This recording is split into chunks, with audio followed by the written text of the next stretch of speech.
ലോക രാജ്യങ്ങളിൽ മുഴുവനും ഇസ്ലാം തകർന്നുകൊണ്ടിരിക്കുവാണോ അല്ലേ എന്നുള്ളതാണ്. ഒരു വിഭാഗം ആളുകൾ പറയുന്നു ഇസ്ലാം വളരുന്നു. ഒരു വളർച്ച പുരോഗതിയാണോ, ഏതെങ്കിലും ഒന്നിന്റെ തളർച്ച, ഏതെങ്കിലും രൂപത്തിലുള്ള പുരോഗമനമാണോ ഉദ്ദേശിക്കുന്നത്?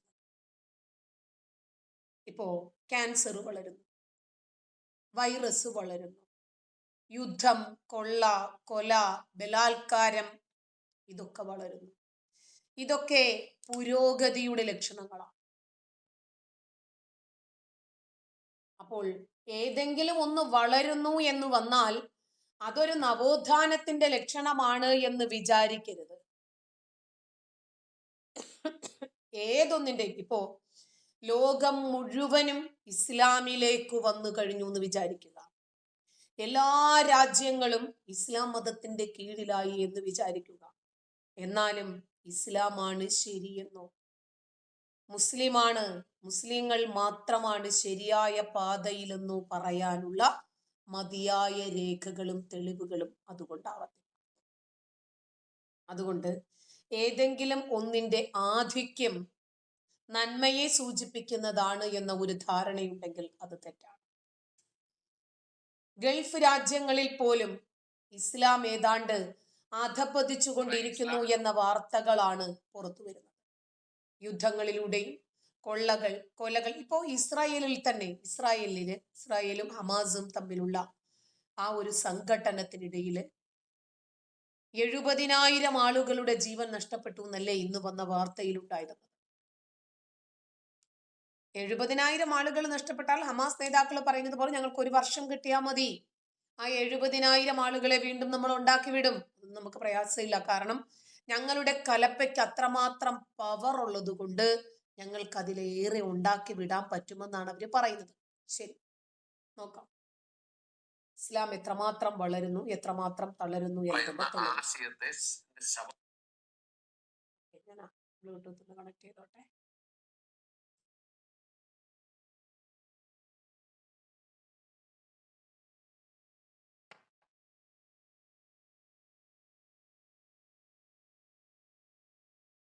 അതുകൊണ്ട് ഇസ്ലാമിന്റെ പെട്രോൾ ഡോളറിന്റെ കാലഘട്ടത്തിലെ മുന്നേറ്റത്തിന്റെ അവസാനമാണ് ഇസ്രായേലിൽ സംഭവിക്കുന്നത്. ഇസ്ലാം എന്ന് പറയുന്ന ആശയത്തെ ശവപ്പെട്ടിയിലെ അവസാനത്തെയാണ് അത് പപ്പടം പോലെ പൊടിയാണ്. ഇനി അതിന് ആശയപരമായി മുമ്പോട്ട് പോകാൻ പറ്റില്ല. കാരണം അതിന്റെ സ്പിരിച്വൽ സൈഡ് വളരെ മോശമാണ്. ഇതിന്റെ പൊളിറ്റിക്കൽ ഇസ്ലാമാണ് ഇതിനെ നയിക്കുന്ന ഘടകങ്ങൾ. മഹാനായ വിൽസഞ്ചത്തിൽ പറഞ്ഞിട്ടുണ്ട്, മുഹമ്മദ് ഭൂമിയിലേക്ക് കൊണ്ടുവന്ന ഈവിളും ഇൻഹ്യൂമനും ഒഴിച്ച് വേറെ ഒന്നുമില്ലെന്ന് പറഞ്ഞത്. അത് യഥാർത്ഥത്തിൽ അതാണ് സത്യം. ആ പുസ്തകം വായിച്ചാൽ എല്ലാവർക്കും മനസ്സിലാകുന്ന കാര്യമാണ്. ഈവിളും ഇൻഹ്യൂമനും except evil and inhuman nothing is in Islam എന്നാണ് അദ്ദേഹം പറഞ്ഞത്. ഇസ്രായേൽ ഹമാസ് കോൺഫ്ലിക്ട് ഇപ്പം വ്യാപകമായി കേരളത്തിൽ ആരും ചർച്ച ചെയ്തതായി കാണുന്നില്ല. ഇപ്പൊ ആകെ ചർച്ച ചെയ്യുന്നത് മഹദൂദി ചാനലിന്റെ അടുക്കൂട്ടി ചർച്ചക്കാരും പിന്നെ ടി വി മോഹൻദാസ് സാറോ. അത് ഈ അടുക്കൂട്ടി ചർച്ചക്കാർ നമ്മൾ ഈ പറയേണ്ടത് വളരെ കൃത്യമായ രൂപത്തിൽ വിളിച്ചു പറയുക തന്നെ ചെയ്യും. കാരണം നമുക്ക് ഈ മതതീവ്രവാദികളുടെ പ്രീണനം താല്പര്യമില്ല, ഇവരെ ഭയവുമില്ല. പറയാനുള്ളത് ഈ രാജ്യ താല്പര്യത്തിന് വേണ്ടി ഉറക്ക പറയാൻ തന്നെയാണ് തീരുമാനം. നിരന്തരം ഈ വിഷയം ചർച്ച ചെയ്യുന്നതുകൊണ്ട് അദ്ദേഹം അതിന് മറുപടി പറയുന്നതായിട്ടാണ് എനിക്ക് തോന്നിയിട്ടുള്ളത്. ഞാൻ ഈ ഇസ്രായേൽ യുദ്ധം ആരംഭിച്ചപ്പോൾ, ഇസ്രായേൽ ഹമാസ് യുദ്ധം ആരംഭിച്ചപ്പോൾ അന്ന് പറഞ്ഞിരുന്നു, ഇസ്രായേൽ എല്ലാ യുദ്ധങ്ങളും നേട്ടമുണ്ടാക്കിയിട്ടുള്ള രാജ്യമാണ്. ഒരു യുദ്ധവും അവർക്ക് നഷ്ടങ്ങൾ ഉണ്ടാക്കിയിട്ടില്ല, എല്ലാ നേട്ടങ്ങളും. എന്നാൽ ചരിത്രത്തിലെ ഏറ്റവും വലിയ നേട്ടം ഉണ്ടാക്കാൻ പോകുന്ന യുദ്ധമാണിതെന്ന് അന്ന് ഞാൻ പറഞ്ഞു. മിഡിൽ ഈസ്റ്റിലെ ഏറ്റവും പവർഫുൾ ആയിട്ടുള്ള രാജ്യമായി ഇസ്രായേൽ മാറുന്നു. ഇസ്രായേലിന് കിട്ടിയിരിക്കുന്ന ഈ ഓപ്പർച്യൂണിറ്റിയിലൂടെ അവർ ലോകത്ത് തന്നെ അപ്രമാദിത്യം സൃഷ്ടിക്കുന്നു. അതുപോലെ ഇറാനിലെ ഭരണകൂടം തകർന്നു വീഴുന്നു. അതുപോലെ ഹിസ്ബുള്ള, അതുപോലെ തന്നെ ഈ റിംഗ് ഓഫ് ഫയർ, അതായത് ഇറാൻ സൃഷ്ടിച്ചിട്ടുള്ള റിംഗ് ഓഫ് ഫയറിന്റെ ഭാഗമായ ഹിസ്ബുള്ള, ഇറാഖിലെ തീവ്രവാദികൾ, ഇറാൻ വികസിപ്പിച്ചെടുത്ത സകലമാന തീവ്രവാദ സംഘടനകളും ഇസ്രായേലിനെതിരെ 6-ാം നൂറ്റാണ്ടിന്റെ ഗോത്രപുസ്തകത്തിലെ ജൂതവിരോധം കണക്കിലെടുത്ത് ഇല്ലാതാക്കാൻ ഇറങ്ങിത്തിരിച്ചപ്പോൾ ഇസ്രായേൽ ആരെയും ഇല്ലാതാക്കാൻ വേണ്ടിയായിരുന്നില്ല ഇറങ്ങിത്തിരിച്ചത്, സ്വയം ഇല്ലാതാകാതിരിക്കാനായിരുന്നു. അവര് നിലനിൽപ്പിന് വേണ്ടിയുള്ള സമരപാതയിലായിരുന്നു. ഹമാസിന്റെ നേതാക്കളെ ഖത്തർ ഒളിപ്പിച്ചു. എന്ത് സംഭവിച്ചു? ഖത്തറിനകത്ത് കയറി ഇസ്രായേൽ അലക്കി. ഇസ്മായിൽ ഹനിയ കഷ്ണമായി വീണത് എവിടെയാ? ഇറാന്റെ തെരുവോരങ്ങളിലാ. ഗുഹയ്ക്കകത്തിട്ട് തീർത്തു, വലിച്ചെടുത്ത് പുറത്തിട്ടു. അപ്പോ ഇസ്രായേലിനോട് വല്ലാണ്ട് കളിച്ചാൽ ഇല്ലാണ്ടായി പോകും എന്നുള്ള വലിയ സന്ദേശം കൂടി ഇസ്രായേല് വരച്ചിട്ടു. കാരണം ഇസ്രായേൽ ആരെയും കയറി ചൊറിഞ്ഞിട്ടില്ല. ഇസ്രായേലിനെ ചൊറിയാൻ വന്നാൽ മാന്തി പൊളിക്കാതെ വിടത്തുമില്ല. ഏറ്റവും ഒടുവിൽ ഇറാൻ അടക്കം ഇസ്രായേലിന് മുമ്പിൽ മുട്ടുമടക്കേണ്ടുന്ന ഒരു സാഹചര്യം ഉണ്ടായെങ്കിൽ അത് ഇസ്രായേലിന്റെ കഴിവും അവരുടെ ഒത്തൊരുമയും ലക്ഷ്യബോധവും ഒന്നുകൊണ്ടാണ്. അതുപോലെ യമനിലെ തീവ്രവാദികൾ, ഇവരെല്ലാം അവസ്ഥ വളരെ മോശമാകുന്നു. ഇസ്രായേൽ ഇതിൻ്റെ അകത്തെല്ലാം വലിയ നേട്ടങ്ങൾ കൊയ്യുമെന്ന് ഞാൻ പറഞ്ഞു. സാമ്പത്തികമായും അവർ വലിയ നേട്ടങ്ങൾ കൊയ്യുമെന്ന് പറഞ്ഞു. ഇതിൽ ഒരു കാര്യം മാത്രമാണ് ഞാൻ പറഞ്ഞു നടക്കുന്നത്. ഇനിയിപ്പോൾ വേറൊരു കാര്യം ഞാൻ പറഞ്ഞിട്ടുണ്ടായിരുന്നു. ഇസ്രായേലിലെ ജെറുസലേം ടെമ്പിൾ ഈ യുദ്ധം കഴിയുമ്പോൾ പണിയും എന്ന് ഞാൻ പറഞ്ഞിട്ടുണ്ടായിരുന്നു. ഇതിൽ പറഞ്ഞ കാര്യങ്ങൾ നടക്കാത്തത് ഈ ഇറാൻ ഭരണകൂടം താഴെ വീഴുന്നത്, അത് ഏറിയ ആൾക്കാർ താഴെ വീഴും. അത് ഇനി ഒരുപാട് മുമ്പോട്ട് പോകാൻ കഴിയില്ല. കാരണം അതിന്റെ കൈയും കാലും എല്ലാം നടക്കും. ഏറ്റവും ശക്തമായ ഇറാന്റെ പ്രോക്സി ആയിരുന്നു ഹിസ്ബുള്ള എന്ന് പറഞ്ഞത്. ഹിസ്ബുള്ളയെ തകർത്ത് തരിപ്പണമാക്കിയത് മാത്രമല്ല, അതിന്റെ സെക്കൻഡ് ലൈനിലുള്ള ഏറ്റവും വലിയ കമാൻഡർ അലി ടാബി എന്ന് പറഞ്ഞ ആളെ കഴിഞ്ഞ ദിവസം ഇസ്രായേൽ ബോംബിങ്ങിലൂടെ കൊന്നു. എന്നിട്ട് അൽ ജസീറ, ഇറാന്റെ ശക്തി കേന്ദ്രമായിരുന്ന 3 തീവ്രവാദ സംഘടനകളാണ്. 1 ഹമാസ്, 2 ഹിസ്ബുള്ള, 3 ഹൂതികൾ. ഈ 3 ഹഹഹ എന്ന് പറയുന്ന ലാഘവത്തോടെ ഈ 3 സംഘടനയെയും തകർത്ത് തരിപ്പണമാക്കാൻ ഇസ്രായേലിന് കഴിഞ്ഞെങ്കിൽ അത് ഇസ്രായേലിന്റെ വിജയമാണ്. പറഞ്ഞത് ആ വിഷയത്തെ പറ്റി യഥാർത്ഥത്തിൽ ഹിസ്ബുള്ളയ്ക്ക് ഇനി റിട്ടാലിയേഷന് പോലുള്ള കപ്പാസിറ്റി ഇല്ല. കാരണം അതിന്റെ സപ്ലൈ ലൈൻ കട്ട് ചെയ്യും. ആയുധങ്ങൾ വരാനും പണം വരാനുള്ള സപ്ലൈ ലൈൻ എന്ന് പറയുന്നത് സിറിയയിലൂടെയായിരുന്നു വന്നുകൊണ്ടിരുന്നത്. ആ സപ്ലൈ ലൈൻ സിറിയയിലെ ഭരണകൂട അട്ടിമറിയോടുകൂടി കട്ട് ചെയ്തു. അതോടുകൂടി ഇനി ഹിസ്ബുള്ളയ്ക്ക് അനങ്ങാൻ പോകുന്നത്. ഈ ഹിസ്ബുള്ളയെ തന്നെ ഡിസാം ചെയ്യാൻ വേണ്ടി 2006 തീരുമാനിച്ചിരുന്നതാണ്. 2006 UN സെക്യൂരിറ്റി കൗൺസിൽ തീരുമാനിച്ചിരുന്നതാണ്. അന്ന് സെക്കൻഡ് ലെബനീസ് വാറിന് ശേഷം, ഇസ്രായേലും ആയിരുന്നു നടന്ന സെക്കൻഡ് ലെബനീസ് വാറിന് ശേഷം ഡിസാം ചെയ്യണമെന്ന 1701 റെസൊല്യൂഷനോടെ, UN സെക്യൂരിറ്റി കൗൺസിലൂടെ റെസൊല്യൂഷനോടെ അന്ന് തീരുമാനിക്കും. അതിന്റെ അടിസ്ഥാനത്തിൽ യുദ്ധം അവസാനിക്കുകയും ചെയ്തു. പക്ഷെ അവർക്ക് ലെബനീസ് ഗവൺമെന്റിന് ഈ ഹിസ്ബുള്ളയുടെ ആയുധം തിരിച്ചു പിടിക്കാനുള്ള കപ്പാസിറ്റി ഇല്ല. അവർ അത് ആയുധം കൈവയ്ക്കുകയും ലെബനീസ് ഗവൺമെന്റിനെ ഭീഷണിപ്പെടുത്തി അവിടെ ഒരു സമാന്തര സർക്കാരായി പ്രവർത്തിക്കുകയും ചെയ്തിരിക്കുക. ഇസ്ലാമിക് ടെററിസ്റ്റുകളുടെ പ്രത്യേകത, അവർക്ക് അധികാരമില്ലെങ്കിൽ അവർ എവിടെ സമാന്തര ടെററിസ്റ്റുകളായി പ്രവർത്തിക്കും. അതാണ് ഹമാസും അതുപോലെ തന്നെ ഈ പറഞ്ഞ യമനിലെ ഹൂത്തികളും എല്ലാം എല്ലാത്തിന്റെ അതിന് ഇറാനാണ് എല്ലാത്തിനും. ഇവർക്ക് അധികാരം നിർബന്ധമാണ്. ഈ അധികാരമില്ലാത്തടത്ത് ഇവര് ഭൂരിപക്ഷമല്ലെങ്കിൽ ഇവർ ഇരവാദം പറഞ്ഞ് കരഞ്ഞുകൊണ്ടേയിരിക്കും. അത് ഇവരുടെ ചില രീതിയാണ്. ഞാൻ മുമ്പ് ഒരു പ്യൂർ റിസർച്ചിന്റെ ആണോ എന്നറിയില്ല, ഒരു കണക്ക് ഞാൻ നിങ്ങൾക്ക് പറഞ്ഞ് മനസ്സിലാക്കി തന്നിരുന്നു. ഇവരെവിടെയും 1% എങ്ങനെയായിരിക്കും അതിന്റെ എക്സാമ്പിൾ ഏത് രാജ്യമാണ്? അവര് 2% മുതൽ 100% വരെ ഓരോ രാജ്യത്തുമായാൽ ഇവരെങ്ങനെയായിരിക്കും ഇസ്ലാം മത ആശയം കൊണ്ടുവരുന്നത്? ഇസ്ലാം മത രാഷ്ട്രം കൊണ്ടുവരുന്നതിന് വേണ്ടി ആ രാജ്യത്തെ നിയമങ്ങളെ പോലും മാറ്റിമറിക്കാൻ ഇവരെന്താണ് ചെയ്യുന്നത് എന്ന് അനേകം രാജ്യങ്ങളുടെ തന്നെ ചില കണക്കുകൾ എടുത്തു വെച്ചിട്ട് തന്നെയാണ് ഞാൻ നിങ്ങളുമായിട്ട് ആ വിഷയത്തിൽ സംവദിച്ചത്. ഇന്ന് എന്താണ് ഇസ്ലാം, എന്തുകൊണ്ടാണ് ഇസ്ലാം? നമ്മളെക്കാൾ വളരെ നന്നായി സോഷ്യൽ മീഡിയ ഉപയോഗിക്കുന്ന ഈ ടീനേജ്, അതുപോലെ യങ് ജനറേഷൻ, അവരൊക്കെ മനസ്സിലാക്കിയിട്ടുണ്ട്. അവർക്ക് പേടിയുണ്ടോ? നിങ്ങൾക്ക് ഇഷ്ടമുള്ള മതം സ്വീകരിച്ചോ, വിശ്വസിച്ചോ. ഞാനൊരു മതത്തെയും വിമർശിക്കുന്നില്ല. പക്ഷേ എനിക്ക് ബോധ്യമല്ലാത്ത ഒരു കാര്യം ഞാൻ ചെയ്യില്ല. അത് മതി, അതല്ലേ വേണ്ടൂ. ആരും വാദികളായി മാറണമെന്നൊന്നും നമ്മളാരും പറയുന്നില്ലല്ലോ. മറിച്ച് ബോധ്യമുള്ള കാര്യങ്ങളിൽ ഉറച്ചു നിൽക്കുക, നിലപാടുകളിൽ ശക്തരാകുക എന്നത് എല്ലാവർക്കും കിട്ടുന്ന ഒരു സ്വഭാവ ഗുണമല്ല. പക്ഷേ ഒരു ഇന്ത്യൻ പൗരൻ എന്നുള്ള നിലയിൽ നമുക്കത് കിട്ടിയാൽ അത് ഇന്ത്യക്ക് കൂടി മാനമാണ്. മാനക്കേടാവരുത്. ഒരു പെൺകുട്ടിയുടെ വാക്കുകൾ നിങ്ങളൊന്ന് കേട്ടു. ഞാൻ മദർസയിൽ 6ാം ക്ലാസ് വരെ പോയ ഒരാളാണ്. പക്ഷെ മദർസയിൽ എന്നെ പഠിപ്പിച്ച കുറെ കാര്യങ്ങളുണ്ട്. അതൊക്കെ ഇപ്പൊ എനിക്ക് ആലോചിക്കുമ്പോ ദേഷ്യമൊക്കെ വരും. അപ്പോ അത് തിരിച്ചറിവുകളാണ്. ഓരോ സിറ്റുവേഷൻ, ഓരോ സ്റ്റേജില് നമ്മള് ലോകം കാണുക എന്ന് പറയില്ല. നമ്മളിങ്ങനെ ഓരോന്ന് കാണുകയും അറിയുക, ഓരോ ആൾക്കാരോട് സംസാരിക്കുമ്പോഴാണ് നമുക്ക് കൂടുതൽ കാര്യങ്ങൾ മനസ്സിലാവുന്നത്. അതായത് ഇപ്പോ ഒരു എക്സാമ്പിൾ പറയുകയാണെങ്കിൽ, എന്റെ ചുറ്റുവട്ടത്തുള്ള ആൾക്കാരാണെങ്കിലും ഒരു പൊട്ടക്കിണറ്റിലാണ് കിടക്കുന്നത്. അവര് അതിന് വെളിയിൽ വരാൻ തയ്യാറല്ല. അവരെ പറഞ്ഞു പഠിപ്പിച്ചിരിക്കുന്നത് ഇതാണ് ലോകം, ഇതിനുള്ളിൽ അവരുണ്ടാക്കിയ റൂൾസ് റെഗുലേഷൻസ് ആണ് ലോകം എന്നാണ്. അതിന് വെളിയിൽ വന്ന് പുറത്തേക്ക് ചാടിയാൽ മാത്രമേ അറിയുള്ളൂ പുറത്ത് വേറൊരു ലോകമുണ്ട്. ഇവിടുത്തെ കൾച്ചറാണ് വേറെ സ്ഥലങ്ങളിലുള്ളത് അല്ല, ഇവിടുത്തെ ബിലീഫ്സ് ആണ് വേറെ സ്ഥലങ്ങളിലുള്ളത് അല്ല, എല്ലായിടത്തും ഡിഫറെന്റ് ആണ്.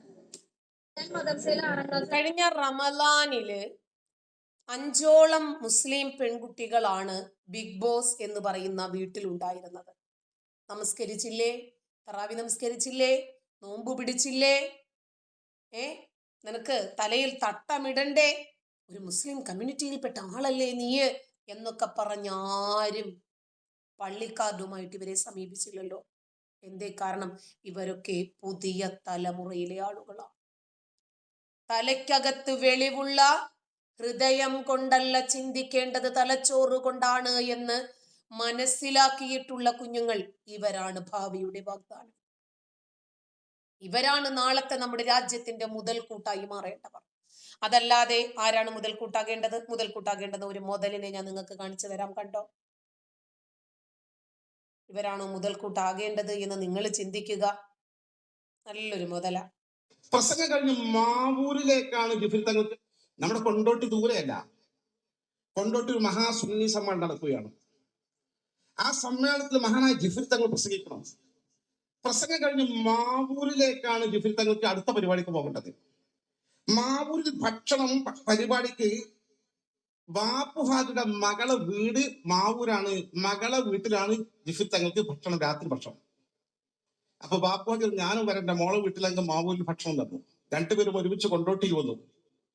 കൊണ്ടോട്ടിയിൽ പ്രസംഗിക്കാൻ വേണ്ടി തങ്ങൾ എഴുന്നേറ്റ് നിന്നു. ആളുകൾ തിങ്ങി നിറഞ്ഞ സദസ്, കുറെ കസാര കെട്ട് ബാക്കി ആളുകൾ നിൽക്കുന്നു. തങ്ങൾ പ്രസംഗിക്കാൻ സലാമോട് പറഞ്ഞതോടുകൂടി വലിയൊരു ഇടിയും കോരിച്ചൊരിക്കുന്ന മഴയും. ആളുകൾ എഴുന്നേറ്റ് ഓടാൻ തുടങ്ങി. തങ്ങൾ പറഞ്ഞു നല്ല മഴ, നല്ല മഴ, ഇരിക്കവിടെ ഇരിക്കവിടെ. മഴ ഒരു തുള്ളി മഴ പെയ്യൂല, ഇരുന്നൂല എവിടെ നമ്മൾ ആൾക്കാർ ഇരിക്കവിടെ എന്ന് പറഞ്ഞത്.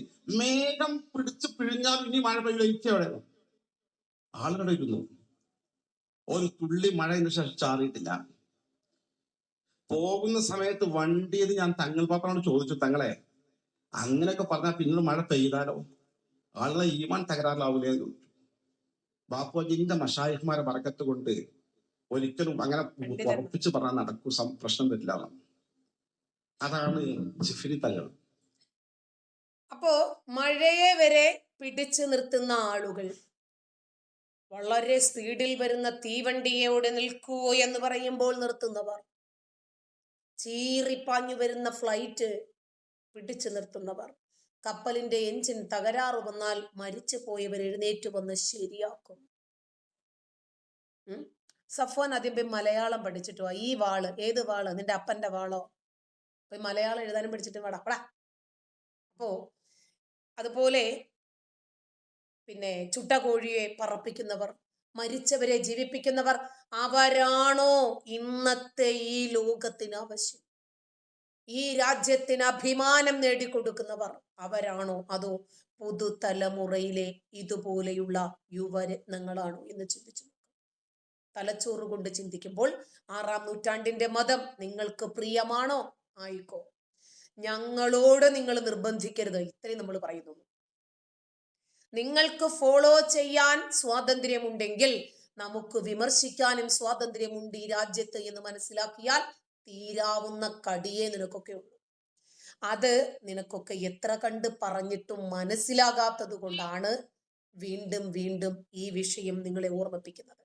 ഒരു കഷ്ണം തുണി കണ്ടാൽ ഭയമാണോ ഭയമാണോ എന്ന് ചോദിച്ചില്ലേ? ഈ തുണി ജാമിദാടെ തലയിൽ കിടക്കുമ്പോൾ നിന്നെ പോലെയുള്ള ആളുകൾക്ക് പോലും ഭയക്കേണ്ട കാര്യമില്ല.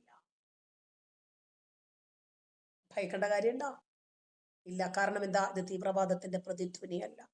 നിന്റെയൊക്കെ കുരുക്കൾ പൊട്ടിക്കുക എന്നുള്ള ലക്ഷ്യത്തിന് വേണ്ടി മാത്രം ഇട്ടിരിക്കുന്ന തട്ടമാണ്. തട്ടമിട്ടാൽ ഉടനെ തന്നെ ഒരാൾ മുസ്ലിം ആകുമോ എന്നുള്ള നിന്റെയൊക്കെ ചോദ്യത്തിന്റെ മറുപടി കൂടിയാണ്. പർദ്ദയിട്ടിട്ട് ഒരു പെണ്ണ് ജുവലറിയിൽ പോയിട്ട് മോഷണം നടത്തുന്നു. ആ പർദ്ദയാണോ അവരെ മുസ്ലിം ആക്കുന്നത്? തലയിൽ തട്ടമിട്ടിട്ട് എന്ത് തെണ്ടിത്തരം കാണിച്ചാലും അത് ഇസ്ലാമാണ്, അത് മുസ്ലിമാണ് എന്ന് നിങ്ങൾ തന്നെ പറഞ്ഞുകൊണ്ട് നടക്കുന്നു. ഇപ്പോ ഇസ്ലാം മത വിശ്വാസ പ്രകാരം നമുക്കറിയാം ഈ തട്ടം മതത്തിന്റെ ചിഹ്നമാണ്. ഈ മതേതര രാജ്യമായ ഈ സ്വതന്ത്ര ഭാരതത്തില് തലമറച്ചു വരുന്ന ഒരു കുട്ടിയോട് അത് പാടില്ല എന്ന് പറയാൻ ഒരു ക്രിസ്ത്യൻ സ്കൂള് തയ്യാറായി വന്നിരിക്കുന്ന കാലഘട്ടത്തിലാണ് നമ്മൾ ജീവിക്കുന്നത് മക്കളെ എന്ന് പറഞ്ഞിട്ട് ഉസ്താദുമാര് പ്രസംഗിക്കുന്നത് കണ്ടായിരുന്നോ? തട്ടം കണ്ടാൽ നിങ്ങൾക്ക് ഭയം തോന്നുന്നുണ്ടോ എന്ന് ചോദിച്ചിട്ട് ഒരു കുഞ്ഞൈഷ വന്നല്ലോ. കുഞ്ഞൈഷ എവിടെ പോയി? മുങ്ങിയോ? അല്ല, പിന്നീട് തട്ടം കണ്ട് പേടിക്കുന്ന രൂപത്തിൽ ഒരു ഷെഹീന സെയ്ദ് എന്ന് പറയുന്ന ഒരു പെണ്ണ് പൊട്ടിത്തെറിക്കാൻ വേണ്ടി വന്നിരുന്നു ഡൽഹി സ്ഫോടനത്തില്. അപ്പോൾ അതേപോലെ തന്നെ ആ തട്ടം കാണിച്ച് പേടിപ്പിക്കാനും ഒരു വ്ലോഗുമായി അതല്ലെങ്കിൽ ഒരു പബ്ലിക് സദസ്സിലേക്ക് കുഞ്ഞൈഷയെ ഇറക്കി കൊണ്ടുവരണ്ടായിരുന്നു നിങ്ങൾ? എന്തേ പറ്റാതായി പോയത്? നാണം കെട്ടുപോയല്ലേ? നിങ്ങളുടെ നെറികേടുകൾ എണ്ണി എണ്ണി നമ്മൾ ചോദിക്കും. ക്രിസ്ത്യൻ മാനേജ്മെന്റ് സ്കൂളുകളിൽ തട്ടം കയറ്റാനും നമസ്കരിക്കാനുള്ള മുസല്ല വിരിക്കാനും നീയൊക്കെ വല്ലാതെ കഷ്ടപ്പെടുന്നുണ്ടല്ലോ. ആദ്യം മുസ്ലിം പള്ളികളിൽ സ്ത്രീകളെ ഒന്ന് കയറ്റ്. ഇനി നോക്ക്, ക്രിസ്ത്യൻ വിശ്വാസപ്രകാരം കന്യാസ്ത്രീ അവരവരുടെ വേഷം ഇട്ടിട്ടുണ്ട്. അതേ സ്കൂളിൽ മുസ്ലിം കുട്ടികൾക്ക് തട്ടമിടാൻ പാടില്ലത്രേ. ഇവര് പറയാ അധ്യാപകർക്ക് എവിടെയാ വേഷം? അവര് സ്കൂളിൽ പഠിക്കുന്ന കാലത്ത് ഒരു യൂണിഫോം ആയിട്ട് ഇരുന്നത്. ഇന്നവർ ആ സ്കൂളിന്റെ പ്രധാന അധ്യാപികയാണ്, അവര് പ്രിൻസിപ്പളാണ്. അവരെ കൊണ്ട് നിങ്ങൾ യൂണിഫോം ഇടിപ്പിക്കാൻ ശ്രമിക്കണ്ട. അവർക്ക് മതമാകാം, സ്കൂളിന്റെ നടത്തിപ്പുകാർക്ക് മതമാകാം, അധ്യാപകർക്ക് മതമാകാം. കുട്ടികളിലാണ് ഈക്വാലിറ്റി നിലനിർത്താൻ ശ്രമിക്കുന്നത്. ഈ സ്ഥാപനത്തിലെ കുട്ടികൾ പഠിക്കുന്നവരും പഠിക്കാത്തവരും, പണക്കാരനും ദരിദ്രനും എല്ലാവരും തുല്യരാണ് എന്ന ഒരു ബൃഹത്തായ സന്ദേശമാണ് സ്കൂളുകൾ നൽകുന്നത്. നീ നോക്ക്, ഇവരൊക്കെ പറയുന്നു കന്യാസ്ത്രീ വേഷം ധരിച്ച പെണ്ണ് മുസ്ലിം വേഷം ധരിച്ച പെണ്ണിനെ വിലക്കിയിരിക്കുന്നു. ഈ കന്യാസ്ത്രീ ആയിട്ട് ഈ വേഷം ധരിച്ചിട്ട് സ്കൂളുകളിലും കോളേജുകളിലും പഠിക്കുന്ന ഏതെങ്കിലും കുട്ടികളെ നിങ്ങൾ കണ്ടിട്ടുണ്ടോ? ഇതേ യുക്തി വെച്ചിട്ട് നിങ്ങൾ തിരിച്ചു അന്നാലോചിച്ച് നോക്കൊരു മുസ്ലിം മാനേജ്മെന്റ് സ്ഥാപനം. ആ മുസ്ലിം മാനേജ്മെന്റ് സ്ഥാപനം ക്രിസ്ത്യൻ വേഷം ധരിച്ചു വരുന്ന ഒരു കുട്ടിയെ എതിർത്താൽ നിങ്ങളുടെ മതേതരത്വം എവിടെ പോയി നിൽക്കുമെന്നൊന്ന് പറഞ്ഞു തരാമോ? നിങ്ങളുടെ മതേതരത്വം ആരുടെ കൂടെ നിൽക്കുമെന്നൊന്ന് പറഞ്ഞു തരാമോ? ഇന്ന് കേരളത്തിന് മനസ്സിലാകുന്ന ഭാഷയിലാണ് ചോദിക്കുന്നത്. ഒരു ഇസ്ലാമിക് സ്കൂളിൽ പഠിക്കുന്ന ഒരു ഹിന്ദു കുട്ടി പറയുന്നു, എനിക്ക് എന്റെ പുസ്തകങ്ങൾ പൂജ വയ്ക്കണം, എന്റെ വിശ്വാസമാണത് എന്ന് പറഞ്ഞ് ഒരു ഇസ്ലാമിക് സ്കൂളിൽ ആ കുട്ടി ശബ്ദമുയർത്തിയാൽ ഇരു ചെവി അറിയാതെ TC കൊടുത്ത് വണ്ടിക്കൂലിക്ക് പൈസയും കൊടുത്ത് പറഞ്ഞു വിടും മാനേജ്മെന്റ്. ഇവിടെ ഏതെങ്കിലും ഒരു മതവിഭാഗം ആക്രമിക്കപ്പെടുന്നു എന്നല്ല. ഇസ്ലാമോഫോബിയ എന്ന് പറഞ്ഞ് നിങ്ങൾ പറഞ്ഞ് പ്രചരിപ്പിക്കാൻ ശ്രമിക്കുമ്പോൾ ഇസ്ലാമിൽ ഫോബിയ ഇല്ല, ഫിയർ ആണുള്ളത് എന്ന യാഥാർത്ഥ്യമാണ് ഞാൻ പുറത്തു കൊണ്ടുവരാൻ ശ്രമിക്കുന്നത്. ഈ കേരളത്തിന് പുറത്ത് ഇസ്ലാമോ ഫിയർ ഉണ്ട് എന്ന് ഈ തട്ടം കൊണ്ട് തന്നെ നിങ്ങൾ തെളിയിച്ചിരിക്കുന്നു. നിർമ്മല കോളേജിൽ നമസ്കരിക്കാൻ സ്ഥലം വേണമെന്ന് പറഞ്ഞ് നിങ്ങൾ അട്ടഹാസം ഉണ്ടാക്കിയില്ലേ? നിങ്ങൾ തെളിയിച്ചിരിക്കുന്നു നിങ്ങളെ ഭയപ്പെടേണ്ടവരാണ്. കേരളത്തിന് പുറത്ത് ഇതേ ശിരോവസ്ത്രം ധരിച്ച് സഞ്ചരിച്ച ഒരു ക്രിസ്ത്യൻ പുരോഹിതയോട് നിങ്ങളൊന്ന് സംസാരിച്ചു നോക്ക്, നിങ്ങൾക്ക് മനസ്സിലാകും എന്താണ് മതേതരത്വം. കഴിഞ്ഞ 5-10 വർഷങ്ങൾക്കിടയിൽ ഈ കേരളത്തിൽ ഉണ്ടായിക്കൊണ്ടിരിക്കുന്ന മാറ്റങ്ങൾ നമ്മൾ പ്രതീക്ഷിക്കുന്നതിനും അപ്പുറമാണ്. ചെറിയ കുട്ടികളെ പഠിപ്പിക്കുന്ന ക്ലാസ് പാഠഭാഗങ്ങൾ നമ്മൾ കാണുന്നു. 6 വയസ്സ് 7 വയസ്സുള്ള കുട്ടികളോട് അടുത്തിരിക്കുന്ന സഹപാഠിയെ മതം മാറ്റുന്നതിനെ കുറിച്ച് പഠിപ്പിക്കുന്ന ഇസ്ലാമിക് സ്കൂളിൽ അവൻ ആദിൽ വൃത്തിയുള്ളവനാണ്, അവന്റെ പേര് ആദിൽ എന്നല്ലേ, മുസ്ലിം അല്ലേ. മറ്റവൻ അജയ്, കുളിക്കില്ല, പല്ല് തേക്കില്ല, വാ തുറന്നാൽ നാറ്റമാണ്. ഇവൻ 5 നേരം ഒലുവെടുക്കുന്നവനാണ്, പല്ല് തേക്കുന്നവനാണ്, ബാത്റൂമിൽ പോയാൽ ചെരിപ്പിടും. മർക്കസിന്റെ സ്കൂളിൽ പഠിപ്പിക്കുന്ന പാഠഭാഗങ്ങളാണിതൊക്കെ. ഇതൊക്കെ പറയുന്നത് കൊണ്ടല്ലേ നിങ്ങൾക്ക് എന്നോട് വിരോധം? ആ വിരോധം ഒന്നുകൂടി ഊട്ടി ഉറപ്പിക്കാൻ തന്നെയാണ് ഞാൻ തീരുമാനിച്ചിരിക്കുന്നത്. നമസ്കാരം. കഴിഞ്ഞ കുറച്ച് ദിവസങ്ങളായി സോഷ്യൽ മീഡിയയിൽ ഒരു മുസ്ലിം കുട്ടിയെ എടുത്തു പിടിച്ച് ഒരു 13-കാരനെ കൊണ്ടുവന്നിട്ട് അള്ളാഹുവിനെ കുറിച്ചൊക്കെ പറയിപ്പിക്കുന്നത് നിങ്ങൾ കേട്ടില്ലേ? ഭയങ്കരമായിട്ടുള്ള സയൻസും ശാസ്ത്രവും ഒക്കെ. അത് ഏത് പ്രബന്ധമായിരുന്നു? വൈറ്റ് ഹോളിനെ കുറിച്ച് എഴുതിയ പ്രബന്ധമോ? അങ്ങനെ ഒരു പ്രബന്ധം എഴുതിയിട്ടുമില്ല. അതിന് ഈ കുട്ടിക്ക് ഗ്രാന്റ് കിട്ടിയിട്ടുമില്ല. അതാണ് ഇസ്ലാം എങ്ങനെ വന്നാലും തട്ടിപ്പാണെന്നും മുസ്ലിങ്ങൾ ഏത് നിലയിൽ വന്നാലും ഭയപ്പെടേണ്ടവരാണെന്നും ഡൽഹി സ്ഫോടനത്തിന് ശേഷം വീണ്ടും ഒരു 13-കാരനെ രംഗത്തിറക്കി മുക്കാൽ മീഡിയ തെളിയിക്കുവാണത്. അതിനു മുമ്പ് ഞാൻ ഈ കുട്ടിയുടെ ശാസ്ത്രം എന്താണ് എന്ന് മറ്റൊരാളെ god of the gaps. Hi, ബൈരാജി ശാസ്ത്രത്തിലെ പുതിയൊരു വീഡിയോയിലേക്ക് എല്ലാ കൂട്ടുകാർക്കും സ്വാഗതം. പണ്ട് നമ്മൾക്ക് സൂര്യഗ്രഹണവും മറ്റും എന്തുകൊണ്ടാണ് സംഭവിക്കുന്നതെന്ന് അറിയില്ല. അത് ദൈവത്തിന്റെ കോപമാണ്, ദൈവത്തിന്റെ ഒരു പ്രവൃത്തിയാണ്, ശിക്ഷയാണ് എന്നെല്ലാമാണ് ആളുകൾ വിചാരിക്കുന്നത്. അത് കാരണം തന്നെ സൂര്യഗ്രഹണ സമയത്തൊന്നും ആരും പുറത്തിറങ്ങാറില്ല, പേടിച്ചിട്ട്. ഇപ്പോഴും സൂര്യഗ്രഹണ സമയത്ത് പുറത്തിറങ്ങാത്ത ആളുകൾ നമുക്കിടയിലുമുണ്ട്. അവർ ആ സമയത്ത് വീടിനകത്തിരുന്ന് പ്രാർത്ഥിച്ചുകൊണ്ടേയിരിക്കും. സൂര്യഗ്രഹണം, ചന്ദ്രഗ്രഹണം, അതുപോലെ തന്നെ ഇടിമിന്നലും ദൈവത്തിന്റെ കോപമാണ് എന്ന് പറയാറുണ്ട്. അതുപോലെ തന്നെ പണ്ടുണ്ടായിരുന്ന അസുഖങ്ങൾ, വസൂരിയും മറ്റും ദൈവകോപമോ ദേവീ കോപമോ അമ്മയുടെ കോപം എന്നെല്ലാം പറയാറുണ്ട്. അങ്ങനെ വലിയ വലിയ സംഭവങ്ങൾ തുടങ്ങി. തേങ്ങയ്ക്കകത്ത് വെള്ളം നിറയ്ക്കുന്നത് ആരാണ്? അത് ദൈവത്തിന്റെ പണിയാണ് എന്ന് ഇപ്പോഴും പറയുന്ന ആളുകൾ നമുക്കിടയിലുണ്ട്. എന്നാൽ ആ കാര്യങ്ങൾക്കെല്ലാം ശാസ്ത്രത്തിന് ഇപ്പോൾ കൃത്യമായിട്ടുള്ള ഉത്തരമുണ്ട്.